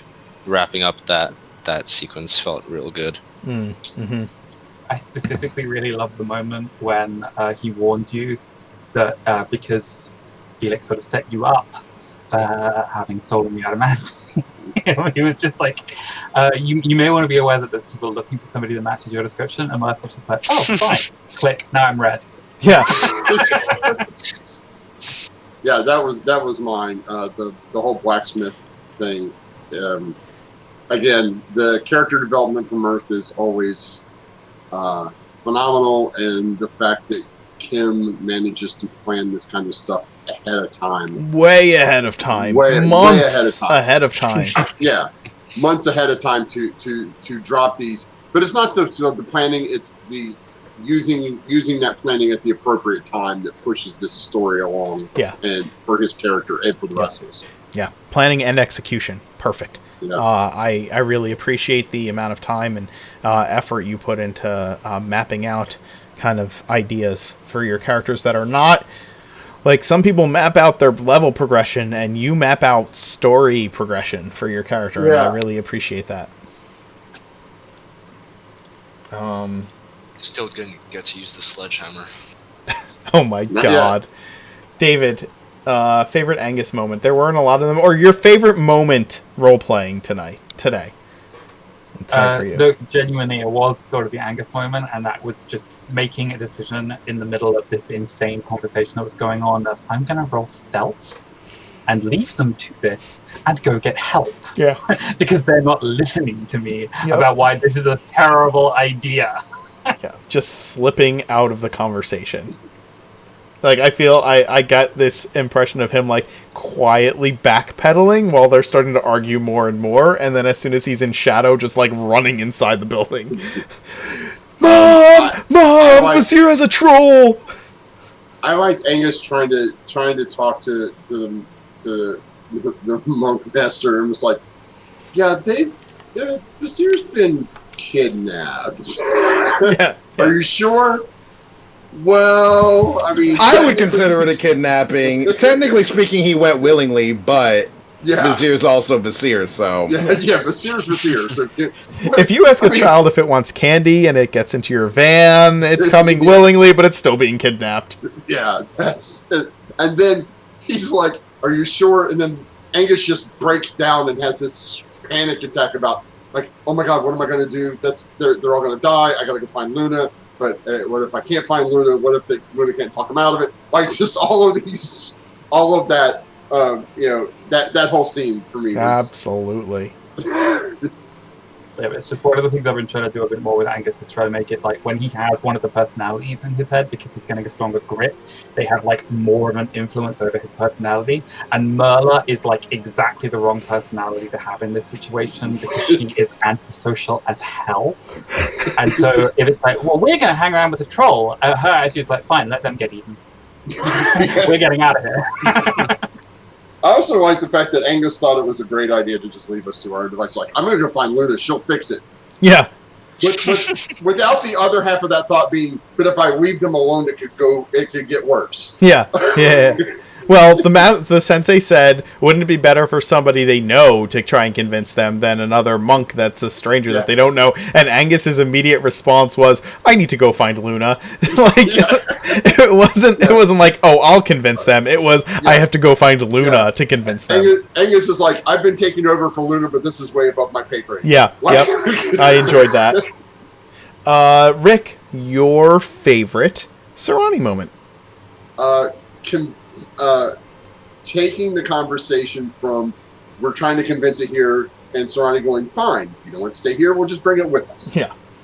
And that kind of logic leap is what Sarani would do. He's just like, fine, there's two options. We either leave it here or it comes with us. Yep. Definitely. Like, but that's not what we meant. Well. Yep. Other Sarani moments today from the gang? I really love Sarani trying to get Anghus on board with it, and Anghus is like, but it eats people. And Sarani just lets the troll and went, would you eat me? And the troll's like, oh, I wouldn't eat you because you're a plant. And so Sarani said, see, said it wouldn't eat me. Like, you're missing the point here. Yep. I'm a person. I enjoyed that. Sarani always has that single-mindedness going on. He just, like, gets an idea in his head, and that's clearly the way that things work then. I wanted to leave the troll there, but nobody wanted to leave the troll. I know. So there's only one other option. Everybody else. Plus, it doesn't seem to hurt. Any other Sarani moments? What's that? It doesn't seem to hurt people yet. Yeah. Yeah. I do also like the fact that Sarani's starting to use his spells alongside Mirth. Like, Mirth freezes everybody, and then Sarani's like, oh, we'll just give them advantage. And make it so when we do have to hit them, we just hit them and they die. Yep. Like, Vizier runs and goes, they're all dead. Like, Sarani's like, I hit it once. Yay. Oh, yeah. How about Vizier with 4 fucking criticals today? What the hell was that? That was insanity. Hey, when you're rolling 62 dice every combat, the average is going to be a little higher than you think. Yep. I do roll a lot of dice because I attack a lot of times, and when these are fairy fired, they're fairy fired. You know, that's a lot of die. Yes. Then that was a lot of dying. Guys, God, I critted like 14 times. Yes, you did. Yes, you did. I will say for me, my favorite DM moment today was playing the troll. Especially the I don't like it when suggested that he was learning. I particularly enjoyed that moment. But I can always tell when you enjoy playing a particular NPC because you just keep going for as much as you can. You're like, this is too much fun. I have to keep. I love the Nat said her favorite for Sarani, I guess, was the leave the troll with the kids. Have the kids play with the troll, it'll be fine. Don't eat them until I come back, and then even Vizier was like, I don't know about that one. That'll be fine. Any other DN moments for today, guys? I do like the the troll singing, because to me that just felt like that was one of those spontaneous. That was one of those spontaneous things that players do when they really love their character, which shows how much you love your NPCs and how much you, especially like this one, where you're just like, oh, and you were just into the troll and not being really a TM at the moment. You were just being troll, not Mr. Troll. That's his dad. No, that's his dad.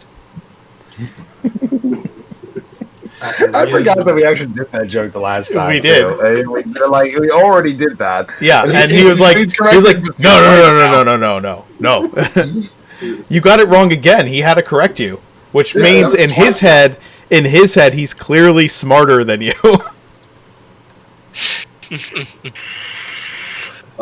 That's fine. Most people are smarter than Monsieur, so yes. I am curious to see what happens when Luna and Anghus show back up. How deep are we going to be before they get to us? We'll see, I guess. Just saying, if anybody still wants to make an application for our game, we are still looking for a new member. And so if you show up with a troll killer, you have my vote. And you will not have my vote. No. Oh, God. Listen, guys. Listen, I would like to have our next player in this game selected by this weekend so that I can integrate them with Luna's return. So we will be doing that. And yes, if you are submitting a character for the Tuesday game, you should submit a character that has a pet troll so that there are 2 of them. That would be perfect. This nigga is even more upset. Wait. I have to say, so far, both Alex and David have facepalmed this session, and I have not. If you troll with a troll, it's like double trolling. Well, no, you can't have a troll. We have a troll already. We have a lizard folk, and we have a winged monkey. You have to be more creative than just getting another troll. That's true. I mean, you need to find something. You need to find something that's yours. Oh, and we have a paper mache origami stag. How the turns have tabled. Yes.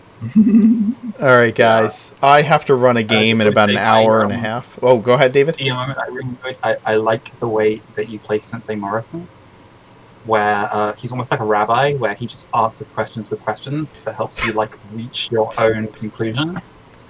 Because like Anghus showed up and was like, I need help. And it's like, okay, what help do you need? What's the problem? What specifically would help? They're not listening to you, so do you think I would help with that? Or is there somebody who knows them better they would listen to? And so like helped Anghus along the road of like coming up with a plan. Because he did something very similar with Desir when Desir was asking about the angel feathers, going like, which god did they belong to? And he's just asking like, well, which god is associated with our monastery? Which god is associated with the things that we embody? It was like helping him reach his own conclusion instead of just going, it's Pigeon. Yeah. Oh, real quick, don't forget, if you're watching on YouTube, like, subscribe, hit the notification bell, and share so everybody else can watch our antics. Yeah. Well, everyone, thank you so much for watching. We have had an amazing turnout in viewers today, staying above 20 and even hitting in the 30s, and that is just so exciting and appreciated. We cannot wait to see you again. We will be here with this game next Tuesday at 1 o'clock. The start time is 1 o'clock. And we will be I will be back later this evening with Artifact Recovery Corporation at 7 p.m. Eastern time. All times are Eastern. And then we'll be back tomorrow with Help Wanted at 1 o'clock p.m. Eastern time, and we'll be back with the Dance Macabre again tomorrow at 7 p.m. Jeez, you're really accentuating those 1 o'clock start times. I'm not entirely certain why. I can't imagine that before. My Friday game, just so you know, starts at 1 o'clock p.m. Eastern time. Hey, my favorite thing is when everybody is here and ready to go right at 1 o'clock p.m. Eastern time. Yeah. I can't imagine who would ruin that for you. Oh God, you're lucky. We love you, Alex. We will see you next time. Thank you for watching. We'll talk to you later. Bye bye. Bye guys. Thanks for being here.